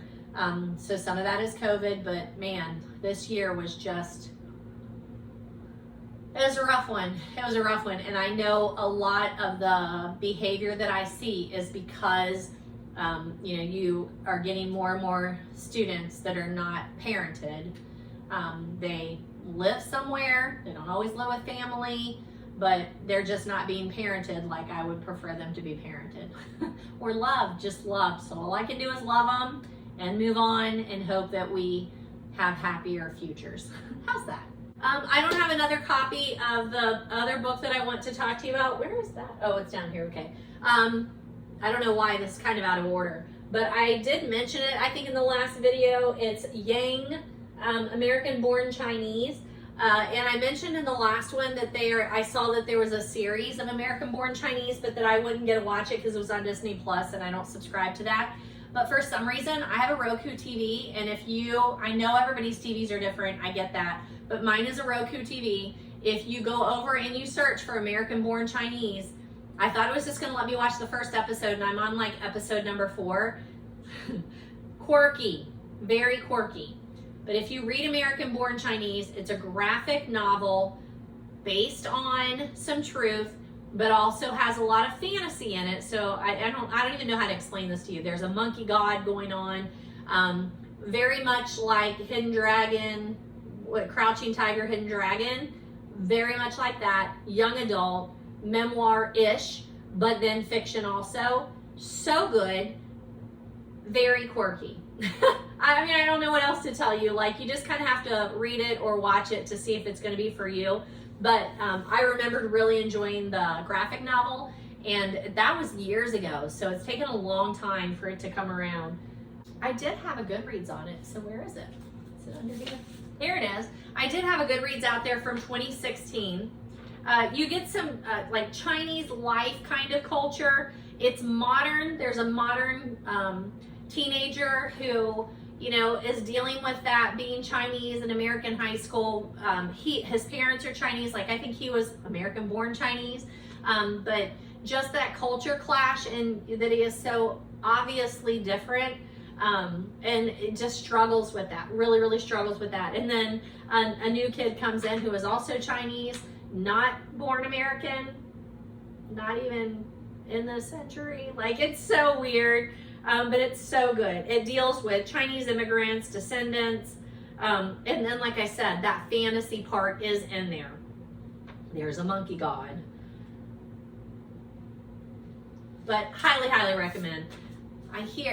Maybe the Amazon truck is here. Amazon Prime Days. I was just gonna put this over here real quick because I did see it was on the Amazon Prime Days. So if you're watching this, if I get it out and you still have the opportunity, it is this little sweeper. It's great for my library here. It's called Starument. I'll try and find the link for you and put it on there, but I know it doesn't really look like it, but it is a little vacuum cleaner. Oh, it's dead. I need to charge it. I use it all the time. And it stands up, so it looks like a fan, but it's not. This little mini hand vac. So if you've got like a library like me where you have like little like things, like dead flies, unfortunately, or just dust that comes around through here, it's a great little library vacuum. So it usually stays either in here or in my laundry room, like when you're getting the lint out, and then there's always that little lint that falls on the top. It cleans that up. But yeah, I do need to charge it. It's got a little charger here. But I did see that is really marked down on Amazon Prime Days if you watch this and it's still going on. Even if not, I didn't get it on Amazon Prime Days. I don't know. I think it was only like $20 or $25. Don't hold me to that, but I think that's probably true. But I thought it was lovely for in here. I think it was in the last video whenever I said there are new books by some authors that I've mentioned before, and I said, hey, Lisa C. has a new book out. And then I looked and I had never talked to you about Lisa C. So 2 books that I've read by Lisa C. that I would highly recommend. They're great book club books. That's how I read them. Snowflower and the Secret Fan and Shanghai Girls. Both of these are phenomenal historical fiction reads. I'm not a big historical fiction fan, but I love to read it with my book club because it always gives us fodder to talk about. I did not have YouTube. I did not have good read reviews for either one of these, so I did just add those for you. Shanghai Girls is part of a series, Shanghai Girls #1, and I would continue, I just haven't, but there are 2 girls. When's it set? 1930s in Shanghai, and their father is rich. They own a store. Things are going well. They are living it up in 1930s Shanghai, and then dad makes some poor choices that causes both of them to be sold off into marriage, and Pearl and May. So you follow along on their stories of going from a very well-to-do family where they just lived in the lap of luxury and then not. So it is heartbreaking. They're sold off to American men. You follow both of their journeys. Super good, very historical, and you just learn so much. And if you were one of those people, I always love to hear like women's stories of days gone by, no matter what country it is, and just for that reminder of just how hard we have worked, how far we have come, and we still have a lot to overcome, but we have come so far. And I just really like reading those stories that reminds me of that. And then Snowflower and the Secret Fan, another super good one. My book club read both of these, I think in the same year. I think it was Snowflower and the Secret Fan that talks a lot about foot binding that we didn't know anything about at the time. So we learned quite a bit about that. This one is set in 1800 Asia, whereas the Shanghai Girls is 1930 Shanghai. So a little bit different in your historical periods there, but both of them have reading guides, and they've been highly, highly read at book clubs, and I recommend either one of them or both of them. Talks a lot about motherhood. You get that immigrant experience again. I think it's Snowflower and the Secret Fan. Oh, is it that one? I think it's that one. Oh, no, I'm thinking of Amy Tan. I'm like, is that the one? Amy Tan, also, if you like historical fiction and you want to read about like the Asian immigrants and Americanized, I feel like Amy Tan writes more modern stories of those kinds of immigrant stories, and I love those. Kitchen God's Wife. Oh, and there's another one that she does that are just, they're phenomenal. I love them. I read them, I think, when I was in college or maybe right post-college, and just gives you an awful lot to think about. All right, that covers our revisits, corrections, and updates. So I have a special surprise. So one of my listeners, I hope you're watching this one, BJ Minton, I think shows on my comments, had mentioned that she had started watching, had started watching some of the videos and then went back and was working through the backlog of my videos and mentioned some kinds of books that, that I'm going to say they, but I'm pretty sure it was she, but I'm going to say they, that they read and enjoy. And, you know, that always gets me thinking like, oh, that's interesting. Well, if you like that, because I am a librarian, I don't care that I don't get to work in a library right now because America is America. And I love America. God bless America. Happy 4th of July. But because we do not,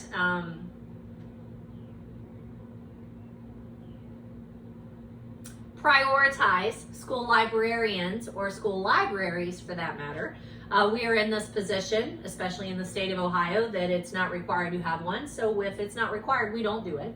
I do work in a very small rural district, which makes it all the more of an atrocity, but whatever. But I am still a librarian, even though I don't get to function in that capacity. It's what started this whole thing. I started it during COVID when I did still have my library, and then it was eliminated. And then this was one of those like coping mechanisms that afterward, I'm like, you know what? I really like recommending books to people. It's what I want to do, and I'm gonna do it. So I don't get paid for this, but I super, super enjoy it. So as soon as they mention like some books that they read, some of their favorites, I'm like, oh, I've got some recommendations for you. So I'm gonna take a minute, move these, and pull up some of those recommendations for one of our listeners. Okay, so BJ Minton said that some of their favorites are Lee Child, Agatha Christie, DJ Francis, DJ, I think that's right. Dick Francis, sorry. Rob, which I'm assuming is JD Robb, which I don't read. I don't know that one. And then mention some like subgenres like historical romance, spy thrillers, police procedurals, and mystery. So I worked off of that list, and there's a couple that I wanted to mention. So I have read A Lee Child. I mentioned it in video 27. So I have not read A Lee Child, but I did talk about Lee Child in episode 27 because I have the Jack Reacher Night School, and my husband and I watched all of the Jack Reacher series and really liked it. It's on Amazon Prime if you've not watched it. It's a great bingeable show, very interesting for me and my husband, so we're always looking for those kinds of adventure shows. And then I had a copy of this one, so I do plan on reading this. It's a Jack Reacher novel. I also had like the complete stories of Jack Reacher. I think I have that in the classroom, though I think somebody donated it to my classroom. That's why I don't have a copy of it here. Obviously, Agatha Christie, I recommend reading all of them. I recommend reading them in chronological order. That has been a great experience for me. That's obvious. And then I found some Dick Francis that I had read, and I added some reviews for that. So Dick Francis, Second Wind. You can see this was, I picked it up at a library book sale. It's 2 cassettes, and I want to say this is abridged. Yeah, this abridgment. So this one was an abridged series. So I didn't move those guys down, but it's called Second Wind. If you know Dick Francis, then you know that most of his are centered some way around horses and horse racing. He is a former jockey, if I'm not mistaken. My favorite Dick Francis so far is Sleigh Ride. I didn't have a copy of that one, but I added a review for it. And you can use the Google Book Preview to read the first like 50 pages of this book, so you can kind of get a feel for Dick Francis's writing and see if you like it. They are mystery. They are mostly set in that horse racing world.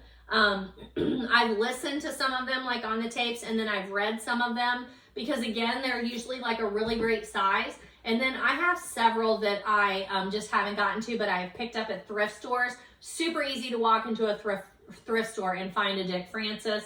I don't feel like you have to read these in order. In Second Wind, that's this one, right? Yeah, he is chasing a hurricane, so that is also thrown into the mix. But you're always going to get that racehorse jockey kind of experience, and that is true in this. He shows up and a jockey has gone missing with the race money. His mysteries are always intricate. And this one, when I was reminding myself what it was about, I saw a lot of reviews where people are like, this is not his best work. I see that. Like I said, I really enjoyed Sleigh Ride. That was my favorite one by him. It's very full of action. He has very spunky protagonists, which I love.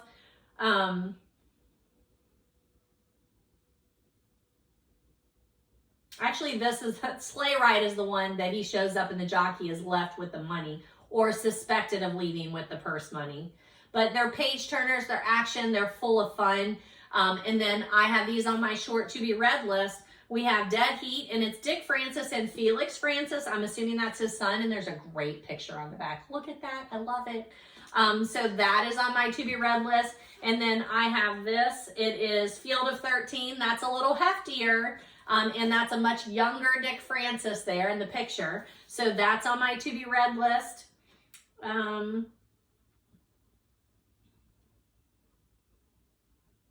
He is an Edgar Award winner. I've started kind of following that award list to kind of keep up with new authors that get that. Dick Francis is not a new author though. And then I have this one, Hot Money. And again, this looks like an older one too, but that's a great size. So those are on my to be read list. And I do highly recommend Dick Francis. I enjoy the jockey and the horse racing aspect in his books. It's been very fun. When Mitten mentioned the subgenre of historical romance, that kind of section. The first author that came to mind was Anna Lee Huber's The Anatomist's Wife. I have already book talked these. They're put out by Penguin. I was introduced to these books at our Cincinnati Books by the Banks Festival. Excuse me. This is the Lady Darby Mystery Series. I highly recommend these. The second one is Mortal Arts, and the third one is A Grave Matter. Pretty sure I've talked to you about all three of these. That's 1, 2, and 3. There are more in the series. I have not read more of them. I need to, but it's the Lady Darby Mystery Series. I love the main character. They are set back in Scotland in 1830, and she is shamed. She was married to an anatomist, and he did some like crimes against nature, crimes against humanity maybe, and she is guilty by association. So when she goes to stay with her sister and something happens close to where she is immediately suspect. So she must figure out what is going on. So amateur sleuth there, but these are not humorous. They are very historical romance. I really enjoy this series. She clears her reputation and also meets the local, I don't know what you're going to call him, inquiry agent looks like, but she has to work closely with him, and he is suspect too of her because of her association to her husband. But she didn't have any say in that. It's Scotland in 1830. You do what you're told. And then the second one is Grave Matter, and the third one is Mortal Arts. So super, super good series. Second one, she teams back up with that same inquiry agent, Sebastian Gage, and that's where it gets the steamy part. They are a little steamy. I do really, really enjoy these. She really wants to be an independent woman though, so she deals with that more in that second book of trying to figure out how she's going to make it on her own and not have to lean on her sister and her sister's family, since she has been tainted by her first husband there. And then in the third one, that relationship deepens a little bit more with her and Sebastian Gage. So Scotland, 1830s, highly recommend historical romance. And then I give you tons of fiction, mystery recommendations, but I will throw out there once again, I really like Anthony Horowitz. I have recommended several of his books, and this one is on my to be read. It's The Sentence is Death, but he is the author of Magpie Murders, The Word is Murder. I know I've talked to you about Magpie Murders, and then remember that they turned it into a TV series, and it was so well done. It's supposed to be more. I'm looking for those, and I'm trying to make sure that I read more in the series before the new one comes out, because I'm pretty sure it said that they were renewing that. But super, super well done. Anthony Horowitz also works a lot on the Agatha TV series and a lot of the other mystery series. I've talked to you a little bit about him in my previous videos. Highly recommend anything that Anthony Horowitz is associated with. He also wrote some young adult novels that are very well done, and they did turn those into movie series too. And again, just knocked it out of the ballpark. He's usually involved when his books get turned into movies or TV series. Alex Rider is the name of that young adult series. And I have several of those books that are on my to be read list, like Skybreaker, that I have not read. And the last police procedural category that I wanted to touch on is the Jesse Stone series by Robert Parker. I have lots of Robert Parker books that I need to put on my to be read list, but the Jesse Stone series is phenomenal. I've read some of those. I need to get some reviews out there, so I will add that to my review list. And then I would also say the movies that they made from the Jesse Stone series. I want to say they were on Hallmark, but it might be a different platform. But the Jesse Stone movies with Tom Selleck, phenomenal, just phenomenal. But the books were good too, and I've read those by Robert Parker. So I'll get some reviews out there for that. All right, that takes care of that. Thank you for your comment. It always gets me thinking, and then I like to get some of those reviews out there to you that if you are looking for adding to your to be read list, I can help with that. I can definitely help with that. Thank you. And thank you for watching, and especially going back and watching some of the backlog. When I was looking to see like what shirts I was wearing in some of the videos, would click on the video and I would be talking. I'd be like, man, I have really come a long way from those first couple of videos. And I'm still not where I want to be as far as like editing and putting in more like, here's this book cover and here's this book, you know, like I just don't do that as much as I thought I would. But it's because I talk so much, and then I need to get it down to, you know, under 2 hours, which right now we're at 2 hours and 20 minutes and I still haven't covered our book haul. So that's what I'm going to do next. So stick with me. Okay, welcome back. You've probably noticed it doesn't look like what I looked like 4 seconds ago, because when I took that break yesterday evening, my husband was coming back into town. He was with a friend. They were picking up a birthday present for the friend's wife, and they called and they're like, hey, we're almost back to the house. You should meet us there. This is going to be fun. And it was fun. They had brought back, I really wish I knew what the year was, but an old Corvette that was beautiful, spotless. And we, you know, I pulled up to the house and they already had some people there just hanging out, celebrating on Wednesday because it's Wednesday.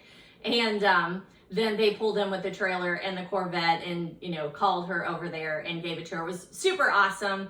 Really glad that I took a break and went, but I thought, oh, then I'll just come back and finish videoing. And that didn't happen. Instead, we went in search of food then after that, and didn't get home till like 11 or 11:30. I don't know, whatever. So I'm like, that's all right, no big deal. I will just get back up tomorrow morning and start again with the book haul portion. And I remembered to wear my Hercule Poirot headband. I know I've talked to you about it before and I just kept forgetting to wear it, and I absolutely love it. It's adorable. My friend Stephanie gave it to me for my birthday. She knows how much I love Agatha, and this is from, I will have to look it up again. I'm not sure if I wrote that down. I'll look and see. But the other great thing is, I always forget like how beautiful it is to film here in the morning with the sun coming in. It was storming this morning when I got up. It's no longer storming, but I can't really leave the door open today because the humidity in Ohio is supposed to be ungodly today with the storms and whatever. So no big deal, not a big deal. We'll get back started. Drinking coffee because it's 7 o'clock in the morning, and I'm gonna relight my candle and get us started again. And time for the book haul. All right, we are going to start at a little free library in Coleraine. So right by where my sister lives, off of Coleraine Avenue, is Coleraine High School. You do have to go back a little bit and up and around, but there is a free little library there. So I took a few books. The last time I was headed to her house, she actually took me to the airport, and I dropped a few off and I picked one up. Luckily, I had just read 5 Feet Apart, and this one was in there, so I picked it up. It is All This Time. It's also by Mickey Daughtry and Rachel Lippincott, the authors, 2 of the authors from 5 Feet Apart, and I know my kids are going to love that cover. So I'm excited to read this one and see, you know, the difference in those 2 authors in the story. But always looking for good books to recommend in my classroom, and that's on my short to be read list. I usually tell you I am an equal opportunity book thrifter, free little libraries, mostly thrift stores like Goodwill, St. Vincent de Paul that I visited yesterday and showed you like I had a little bag. But yard sales, garage sales, rummage sales, that's where I get the biggest part of my books. Then I might move up to the next step and do a half price book. And then if I just have to have a copy of something like immediately, or if I have no impulse control and walk into a bookstore, then I usually pay full price, and I try and do that in an independent bookstore. Doesn't always happen. Sometimes I fall for it in Target or Kroger or whatever. So it happens. Barnes & Noble, I got a gift certificate for Christmas to there, and I've been, you know, picking up a book here and there so far, and I know I still have a little bit of money on that one, so I might try and pop over there next week when I am pup sitting for my sister, because that's when I'm in a more populated area where I can run out and do things. Here, if you want to go somewhere, it's an hour there and an hour back. Like, you better make a list. So there's that. In that same free little library, I think a different time though, I popped in and there was a Riley Sager Survive the Night. I love Riley Sager, one of my fellow teachers in the junior high. I had her daughter in class last year and we've attended some workshops together. She's a big reader, and I noticed yesterday on Facebook that she suggested one of the Riley Sagers, I'm not sure which one, and I told her, I have read Home Before Dark and The Last Time I Lied, and I loved both of them. So I'm excited to read the Survive the Night. I don't know that this is his latest. Yeah, this is 2021. Pretty sure Riley Sager is also a pen name. In the back it says Survive the Night is the 5th thriller from Riley Sager, the pseudonym of an author who lives in Princeton, New Jersey. Riley's first novel, Final Girls, was a national and international bestseller that has been published in more than 24 countries and won the ITW Thriller Award for Best Hardcover Novel. And it never says he or she. I'm pretty sure it's he, but I'm not really sure on that pronoun. I think the one she read is his newest, which is the only one left. And she highly recommended it.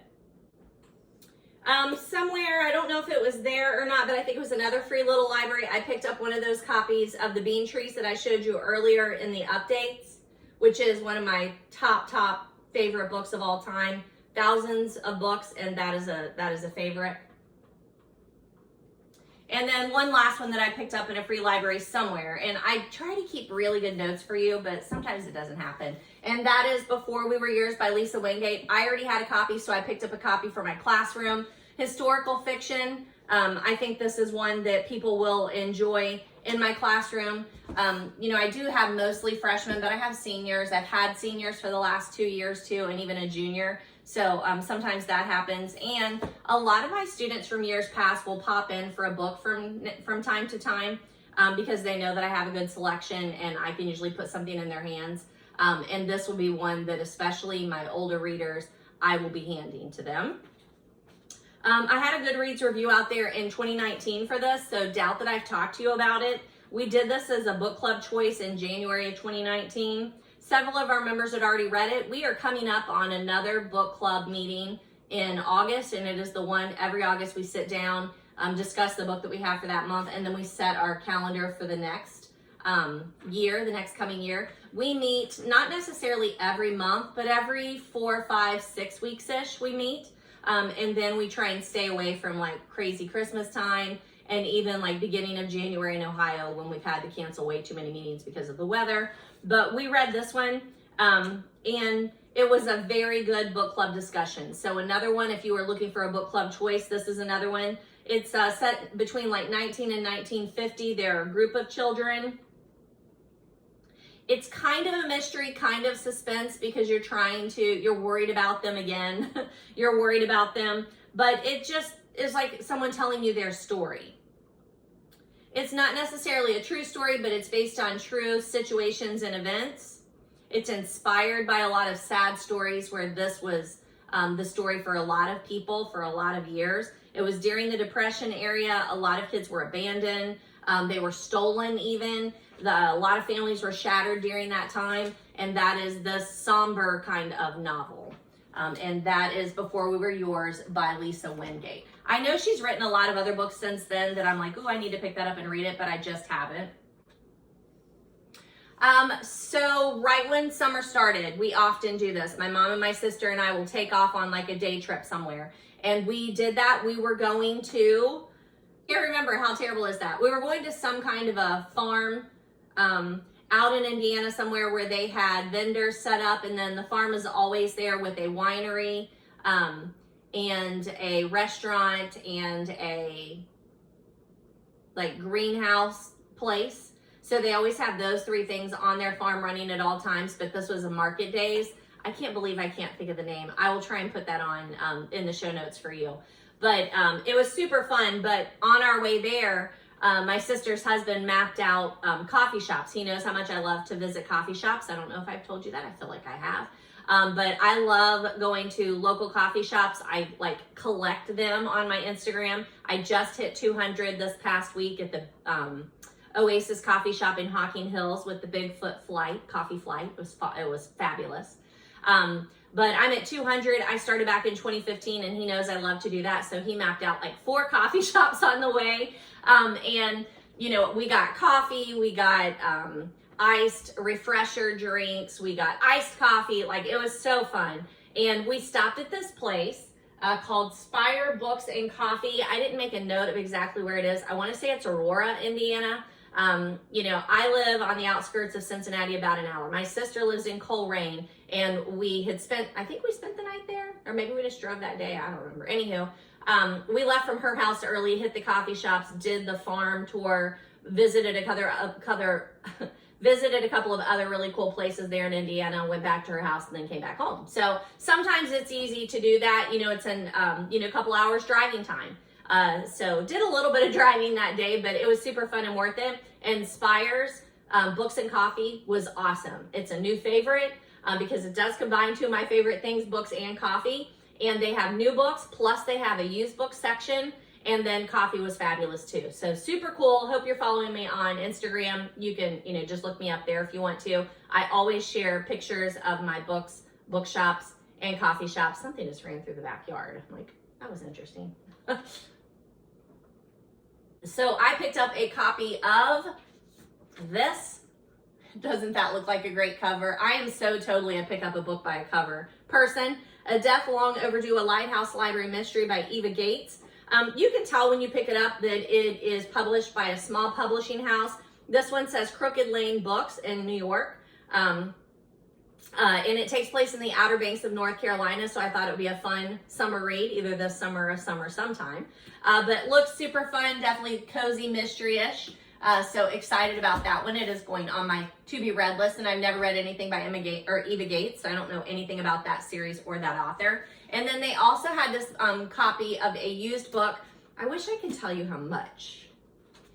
I feel like their books were priced like, it's another one of those weird ones where it was like soft cover, hard cover, and then trade. And they made the distinction between trade and the other ones. I don't know why. Are trade books more expensive or something? It has to do with the size. And I think this one then was, it retails for $16.99. I didn't pay that for the used books. It had to be less than $5 if I was buying it there. But I picked up this other one. It's called The Editor by Stephen Rowley. He is the author of Lily and the Octopus, which I need to read. I need to add a Goodreads review for you. I love that book. And then we're going to do this one a little bit later, but in Florida, I picked up this one also by him. It's called The Celebrants, and this is a Read with Jenna book. And Stephen Rowley is not only the author of Lily and the Octopus, he's the author of The Guncle, which I read last summer, and I told you, read it. It's a great summer read. It is heart-wrenching, but beautiful and funny and original and lovely, just lovely. But so is Lily and the Octopus. Now, I will tell you, I'm a freak. I'm a weirdo. I get it. I'm okay with that. Sometimes my reading choices are not for everybody, and Lily and the Octopus and The Guncle are probably two books that are like that, especially Lily and the Octopus, where there is a dog, and the dog talks to you a lot, and the dog is hyper, and there's something wrong with the dog. An octopus is attached to the dog, and the guy who, they're humans, you know, the dog's human, is struggling with what's going on with Lily and the Octopus. And it is symbolic, it is beautiful, it is lovely, it is beautiful, but it's not for everybody. I have recommended that book to many people who are like, no, I don't know who you think I am, but I'm not reading that. I understand that, you don't have to, but I love it. So I'm excited about these other two Stephen Rowley books, and they are going on my to-be-read list. And I will add the Goodreads review out there for Lily and the Octopus and update you on Stephen Rowley very soon. All right, when I was coming back from Florida, I messaged my husband and I said, hey, Friday's your birthday, 51. So be thinking about who you want me to invite to dinner. Do you want to go out for dinner? Do you want to have like some close friends together? Whatever you want to do, let me know. And he said, how about we go on a fishing trip? Okay, that's not what I was thinking, especially not since I had been gone from home for a whole week and I was coming back and it would be like 2 days later. But whatever, I'm flexible. So I said, fine, let's go. Just make the plans and I'll get my stuff washed, unpacked, repacked, and I'll get my stuff unpacked, washed, and repacked, and then we'll head out for the weekend. So we did, and it was awesome. We had planned on staying one night. We stayed two. and it was up by Lake Erie in Sandusky, Ohio. So I hit a Goodwill up there. It was called Norwalk. It was really fun. I'm really glad we went. I got a ton of reading done because when he says let's go on a fishing trip, it means he's going to fish in a tournament and I'm going to drive around or hang out in a hotel or a coffee shop. I'm fine with that. Obviously, I get tons of reading done. I even found a super cool scrapbook stamping store, like one of the best, if not the best I've ever been in. And it was totally just a find. I just looked over, saw a sign and was like, I got a few minutes to spare. And then I'm like, oh my gosh. So that was awesome. But here are some books that I picked up in that Goodwill. Lightning by Dean Koontz. This is probably my favorite Dean Koontz. And if I'm not mistaken, I was just at Blanchester's 4th of July and the lady in front of me, I know her, she's an acquaintance. Hey, if you're watching, Wendy. And she said, hey, when you're ready for a guest on your book chats, I'm happy to come on and share with you my top 3 books. And if I'm not mistaken, this was one of them, pretty sure. So we talked about how much we really like Dean Koontz and how this book does not get enough press. So I love this book. I've talked to you about this book before, so I'm not going to take too much time, but very quickly, if you look at the cover, that is very much the feel of this book.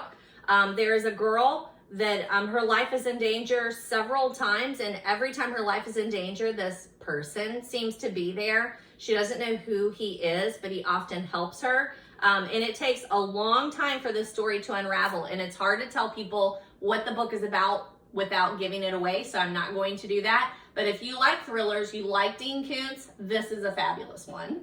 Other Dean Koontz books that I have talked to you or book talked to you about, because I do, he is one of the people that I will read anything that he writes. Fear Nothing, The Mask, Odd Thomas, Seize the Night, Soul Survivor. I also have on my to-be-read list the Big Little Life, a memoir of a joyful dog. I really need to read that. Brother Odd, Odd Hours, Odd Interlude, Hideaway, Night Window, and The Vision. So I still have plenty to read for Dean Koontz. I don't know that he's put out a book in a long time. I'm not really sure why, but I really enjoy him, and he's another one that I can easily recommend in my classroom. And I had a paperback copy here in my library, so I'm switching it out with this hardback, and I'll put that paperback in my classroom. I need to add a Goodreads review for this, but I picked up a hardback copy of Anna Quinlan's Blessings, so I will update you on that Goodreads review, and then I also have a paperback copy, so I'll be putting this in the classroom. And if I'm not mistaken, yesterday, books that I bought at the St. Vincent de Paul, yep, there you go, here's another copy. I'm okay with that. This is such a good book, I could not leave it on the shelf for $1. Like for $1, I can pass it to another person. I'm sure I've talked to you about the fact that I am making my stack for my own free little library that my husband is supposed to install for me. It's massive though, and he does need to put like a concrete block underneath it to put it down in the corner of our property where people are bicycling, walking their dogs or whatever. So I do get that, but it's been a year. I just keep bringing it up. So, and football starts on Monday. And once football starts, nothing happens until about November. So whatever, it is what it is. I can't do it myself, and he's a wonderful person, but sometimes he procrastinates.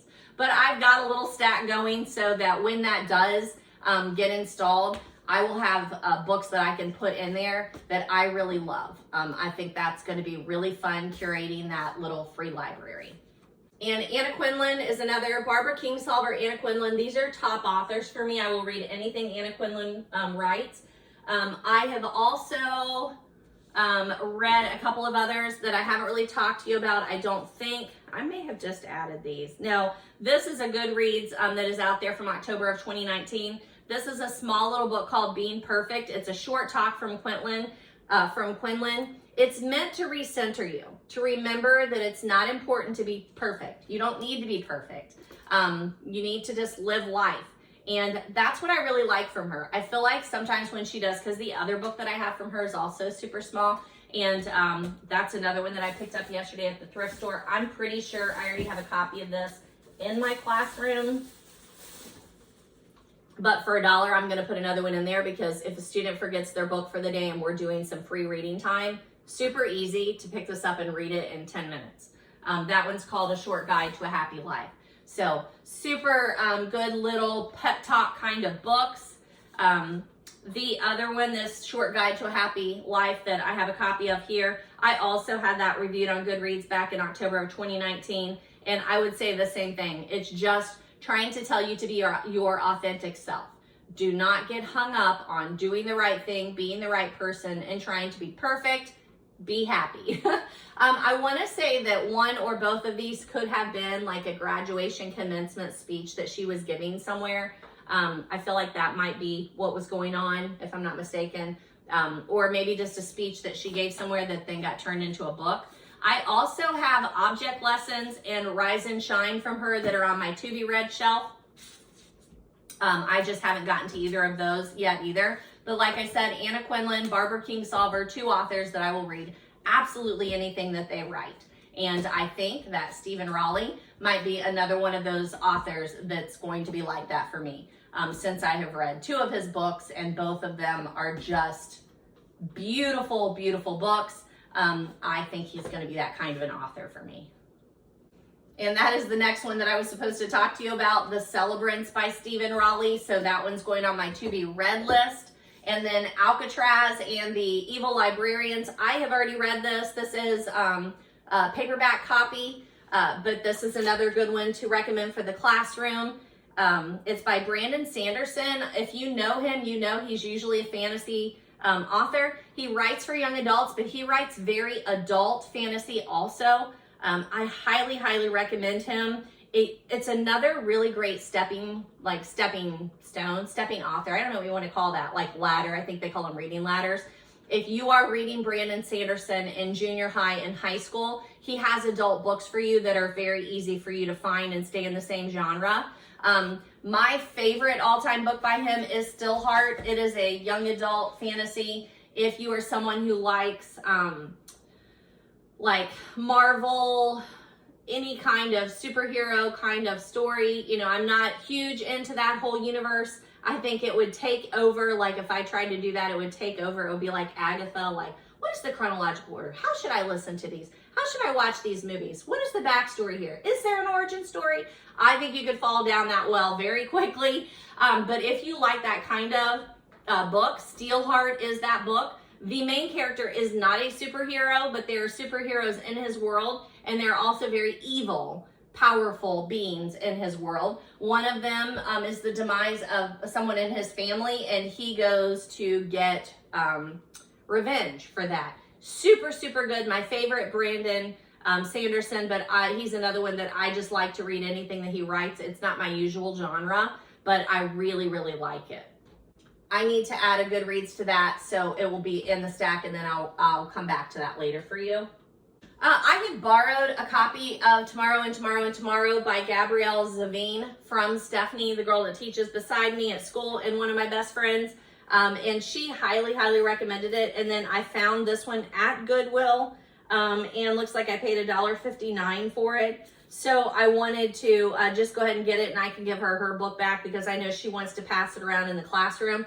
But this, I know you've seen this cover before. It's on my to be read list. But that cover is super recognizable because in the last year it has won lots of book awards, been huge on TikTok and social media. And I have read other books by Gabrielle Zavine, so I need to update you on some of those too. I don't have Goodreads out there for all of them, but The Storied Life of A.J. Fickery was also turned into a movie that I still haven't seen, and I love that book, so I need to track down that movie, but I need to put a Goodreads out there for that. But I have talked to you about Gabrielle Zavine's book Elsewhere, and I have a copy in the classroom. I don't know if I have a copy here or not, but I love that book, and I've talked to you about that book before. It is an alternative kind of reality book. In the very beginning, I'm not giving anything away, but the main character is killed. She's a young girl, and she goes to Elsewhere, and then you follow her in Elsewhere, and you learn what happens after you have left this world. Super good. I love it. It sounds like it's depressing. It is not, but she does have to deal with the fact that she is no longer on Earth, but she has a life somewhere else. So super good. Highly recommend it. And then I need to add some of those Goodreads there for you. All right, let me move that stack down because it's gotten a little out of control. All right, so when I went to my cousin's in Florida, I have already mentioned the used book market is different there. It's just different. We stopped here, there, and everywhere and found just really reasonably priced used books. Not that I really have a problem finding thrifted books. Obviously, I've just thrifted, what, 20 for you. But I don't know, it's just a better market, a bigger selection. I, travel down there on Allegiant, which means I take a personal item. I don't even take a carry-on. I just take a personal item, and then I just mail back the books. It was like $12, I think, to mail back a box of books, media mail. Not very much at all, like less than the price of one book. And then most of the books I paid $5 or less for. So super good deal. I had actually thrifted this one the last time I was there, and I had left it with her. So I brought this one home. This is Why Didn't We Ask Evans by Agatha Christie, and it's the BritBox edition and that Agatha Christie trademark publisher down here, the William Morrow. So that is a great copy. I've already book talked that book to you. I picked up a copy of Pat Conroy's The Water is Wide. This is another one that I borrowed from a friend last summer, and then I haven't read it, and I could just give it back and read this one. I don't think I've really talked much to you about Pat Conroy, but I've read several of his books too, but this is on my to-be-read list. When the Grits Hit the Fan, A Country Store Mystery by Maddie Day. I've read another one in this series, so happy to pick this up. It is published by Kensington. And it has recipes and things in the back. I thought it was the one that I read was Flip for Murder, and I've talked to you about that one. It's a cozy mystery, but Maddie Day has a ton of cozy mysteries. I was trying to find them here for you. I've read actually a couple. I think I also read Christmas Cocoa Murder by Maddie Day. It also had some stories in it by Charlene Connor and Alec Erickson. I remember talking to you about that. But she also has a Cozy Capers book group series, and she writes under the pen name of Edith Maxwell also. And those obviously are cozy mysteries because some of the titles are A Time to Live, A Time to Die, Till Dirt Do Us Part, Farmed and Dangerous, Murder Most Foul, and Mulch Ado About Murder. So Maddie Day, interesting. This is going on my to-be-read list. Love cozy mysteries. Also picked up several Murder, She Wrote books because I was on that Murder, She Wrote reading thing at the time. And these are just great sized books and I really like them. Now, I have already read this one. This is Hook, Line, and Murder. I've already read and reviewed it to you earlier, but super fun. Jessica and Mort and all your favorites are in here. This is on my to-be-read list. This is Debonair in Death. It's in the series. This is that Auntie Poldi I was telling you about. I haven't read this one yet because I think it's number 3 or 4 in the series. Did I write that down? I don't know. I did pay $3 for it though at the library bookstore there where my cousin lives. I picked up this copy because someone had recommended Donna Leone to me before. This says a Guido Bernetti mystery. I've had this series recommended to me and I just haven't read it yet, so I picked up a copy of that on my to-be-read list. I have already talked to you about and read The Man Who Died Twice, which is the 3rd one, I believe, in the Thursday Murder Club mystery series. I paid $5 for this. I have already read it, but I love, love, love this book, and I want to be able to have a copy to loan out when I'm telling people about it. I also bought this. This is The Bullet That Missed. I think both of these I purchased at the bookstore down where my cousin lives. Did I not put... I can't think of the name of it, but it's like Bookworm or some book, I don't know. Anywho, like I think I bought this here, and her hardcover books I think are $2 if I'm not mistaken, and paperbacks are $1 or something like that. And then this one, she was like, that one's marked up a little bit. Yeah, it's $3 for a hardback book that originally cost $27. Yeah, I think I'm good. I think I can afford it. And that's another one in that Thursday Murder Club series that I would just like to have those because I want to be able to loan those out. I picked up a copy of Jodi Picoult's Mad Honey. Now, I am not a Jodi Picoult fan. I'm not. I like her books. I love My Sister's Keeper, but her books are very emotional for me, and I feel like it takes her a long time to get to the end. and then I'm not always satisfied. I don't know why that is, but I highly recommend her. I highly recommend her. I think there are people who really like her style of reading or her style of writing. And this one has just gotten so many people who told me, I know, even if you don't like her, you need to read Mad Honey. It's incredible. And I think we might be doing this for one of our book club choices this next year. We've had several people in the book club that have read it and said, hey, it's phenomenal. So I wanted to go ahead and pick up a copy. I'm often recommended to read Karen Slaughter, and I don't think I have yet, so I picked this one up, Girl Forgotten, and it's one of the book of the month that, you know, I like those. They are right up 2 shelves ahead up on top there. But she's often recommended to me, and I love the book of the month style of book. I got 2 of those when I was down there at the library bookstore. Look how beautiful they are on the shelf. The other one is the Book of Cold Cases by Simone St. James. Both of these are going on my very short to be read list. I picked up one magazine down there, Slow Cooker. I can't remember how magazines were, probably $1, like it was ridiculously cheap.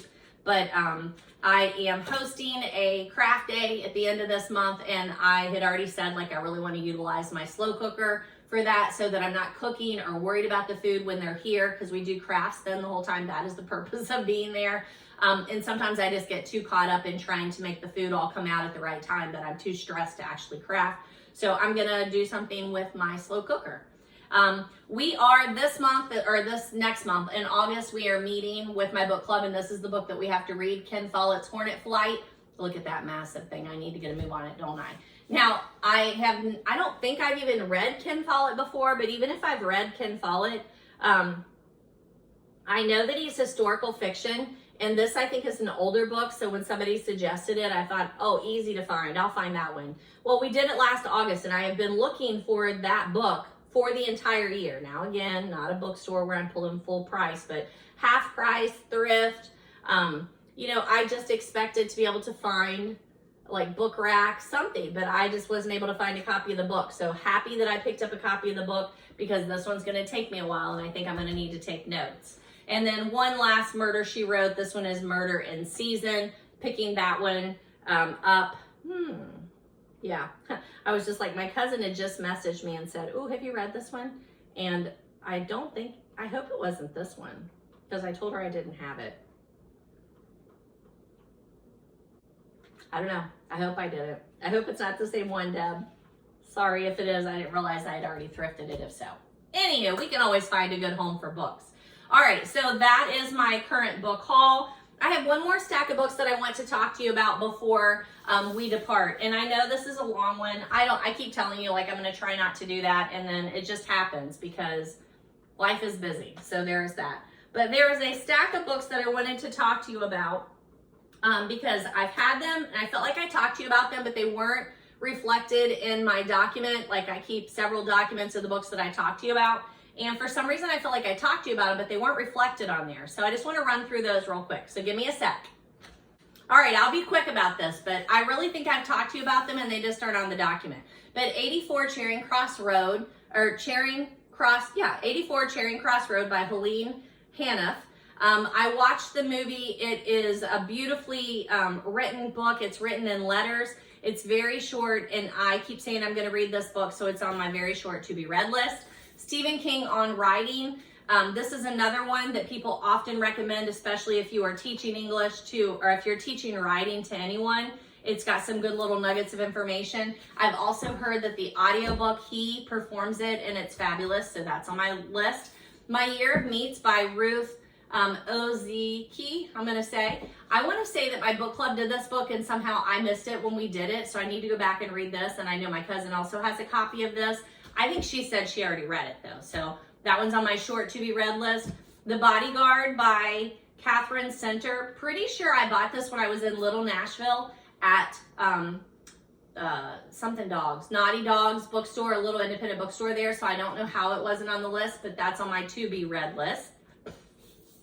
Ellen Hildebrandt. This is a book of the month copy. It's Troubles in Paradise. I started this series last summer, so definitely one I want to read before the summer ends. It's a trilogy. I don't know what the order is, and I hate that it's not telling me that, but it's called the Paradise Trilogy. I read the first one. Here we go. Winter in Paradise is the first one. I read it last summer. What Happens in Paradise is number 2. This is number 3. So I need to read number 2 this summer.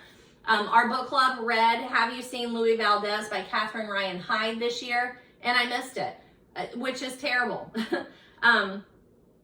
I love Catherine Ryan Hyde. One of my all-time favorite books she wrote.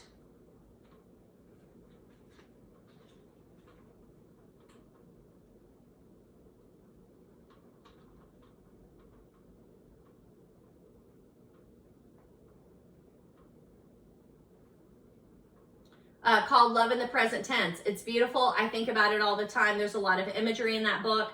And I was so busy this year during this particular time, and I didn't have a copy of it, but one of the ladies in my book club gave me a copy of it and told me to add it to my shelf, so happy to do that. And then I do have a copy of her book, Pay It Forward. That's on my to be read list.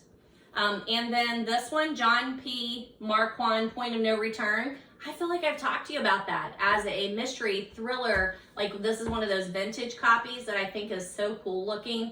But I don't know, it wasn't on the list. Rex Stout, Plot It Yourself. I picked this up, I believe, in Indiana a couple of years ago.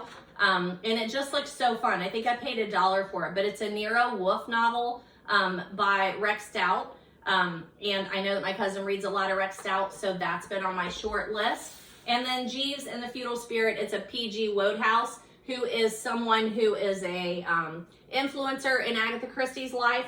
So it's another one that I would really like to read. I've read one Jeeves book, I don't remember what it was, with my classic book club years and years ago, I'm pretty sure. I remember liking it, but I have a copy of this and I would like to read this to see where it stacks up with Agatha also.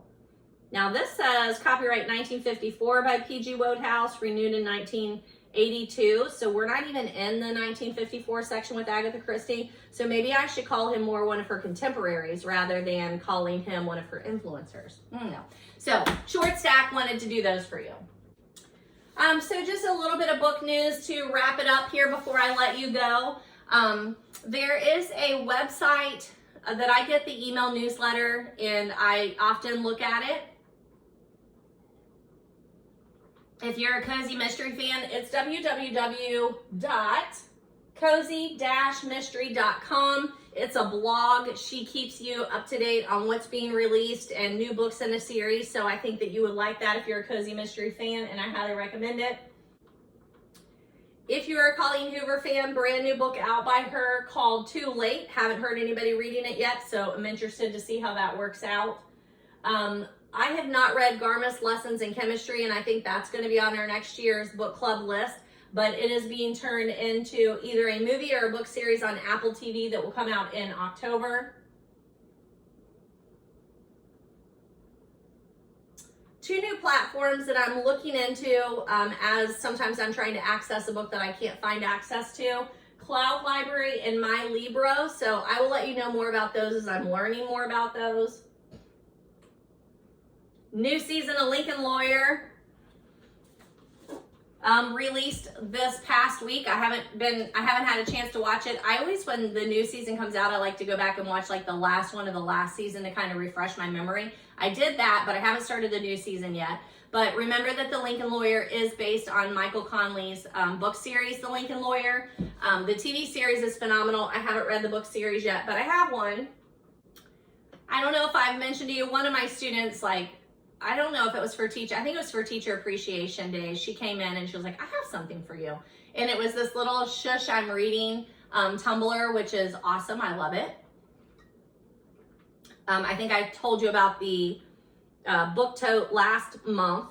And then she also bought me this Traveler's Notebook that I can't seem to put my hands on right now. And I literally thought I laid it here so I could talk to you about it. Here it is. But it says just one more chapter. It's a little Traveler's Notebook. It's got the band, the belly band around it. And then it's just got little place for business cards and then the little Traveler's Notebooks. And then it's got a little zipper thing. And, I was just like, you know me, you totally get me. She gave me these cute little things and I was like, oh my gosh, where'd you find that? And she was like, Amazon. I'm like, how about that? Amazon. Where did you find this? Amazon. She also got me a pair of earrings that says She also got me a pair of earrings that say like reading is fun, I think it is, and they're like big gawky books. They're lovely. I love them. I feel like I've shown you those before. So she was just a breath of fresh air in that she came in every day. She talked to me. We talked together. Like it wasn't, it was never a stressful moment with her. It was always just pure joy, and that was just so nice to have that. And she was right in the middle of the day too. So thank you, Bella. Love all my book related gifts, and I'm just I love when somebody gets me. I love it. Madison, Indiana is where that little bookstore was. The Spire Books and Coffee. I have been sharing several podcasts lately. And one of them is Park Predators. A new season came out. I've been catching up on that one. I've recommended it to you before, but highly recommend that. And I also am going to put in the show notes a link to Rich Roll's conversation with Neil Pashrisha, I think it is. The title of that is How to Be Happy, Stay Positive, and Live an Awesome Life. I feel like it goes with my theme, and I just really enjoyed it. It really spoke to me, and I just want to share it with you. And that's it. So as the sun is really just full on out there, it was supposed to rain all day, and already I'm looking out there and my table is dry, so I'm probably gonna have to move out onto the back porch here. Preparing for my cousin to come in so that we can go to that Columbus Book Festival. So super excited to be able to tell you about that. And then as I'm doing that, I'm like, oh look, it's got 111 places in Columbus that you don't want to miss. So I'm glad I just saw that. I'll pop that out and see where we might need to head out. It's got Fox in the Snow, a little coffee shop that I love there in Columbus, as well as some other things that I've been wanting to try. So I'll review that one for you. As always, I'm happy to be your friendly librarian. Thank you for spending some time in my library here with me, whether you're watching or listening. I'm just glad to be able to recommend some books to you and do a lot of book chat. Thank you for any comments that I am able to help you find some other books that you might want to read, or we can just chat. It's not all about me just like recommending books to you. If you're like me, you just like book chatter. All of the books that I recommend to you, you can easily get for free at your public library. Utilize Libby for your e-reads and your audiobooks. The majority of my books I can pick up thrift and secondhand, so just, you know, an easy way for you to do it. You don't have to spend a lot of money to read. You just don't. You can, but you don't. Thanks for spending this time with me. Have a great day and happy reading.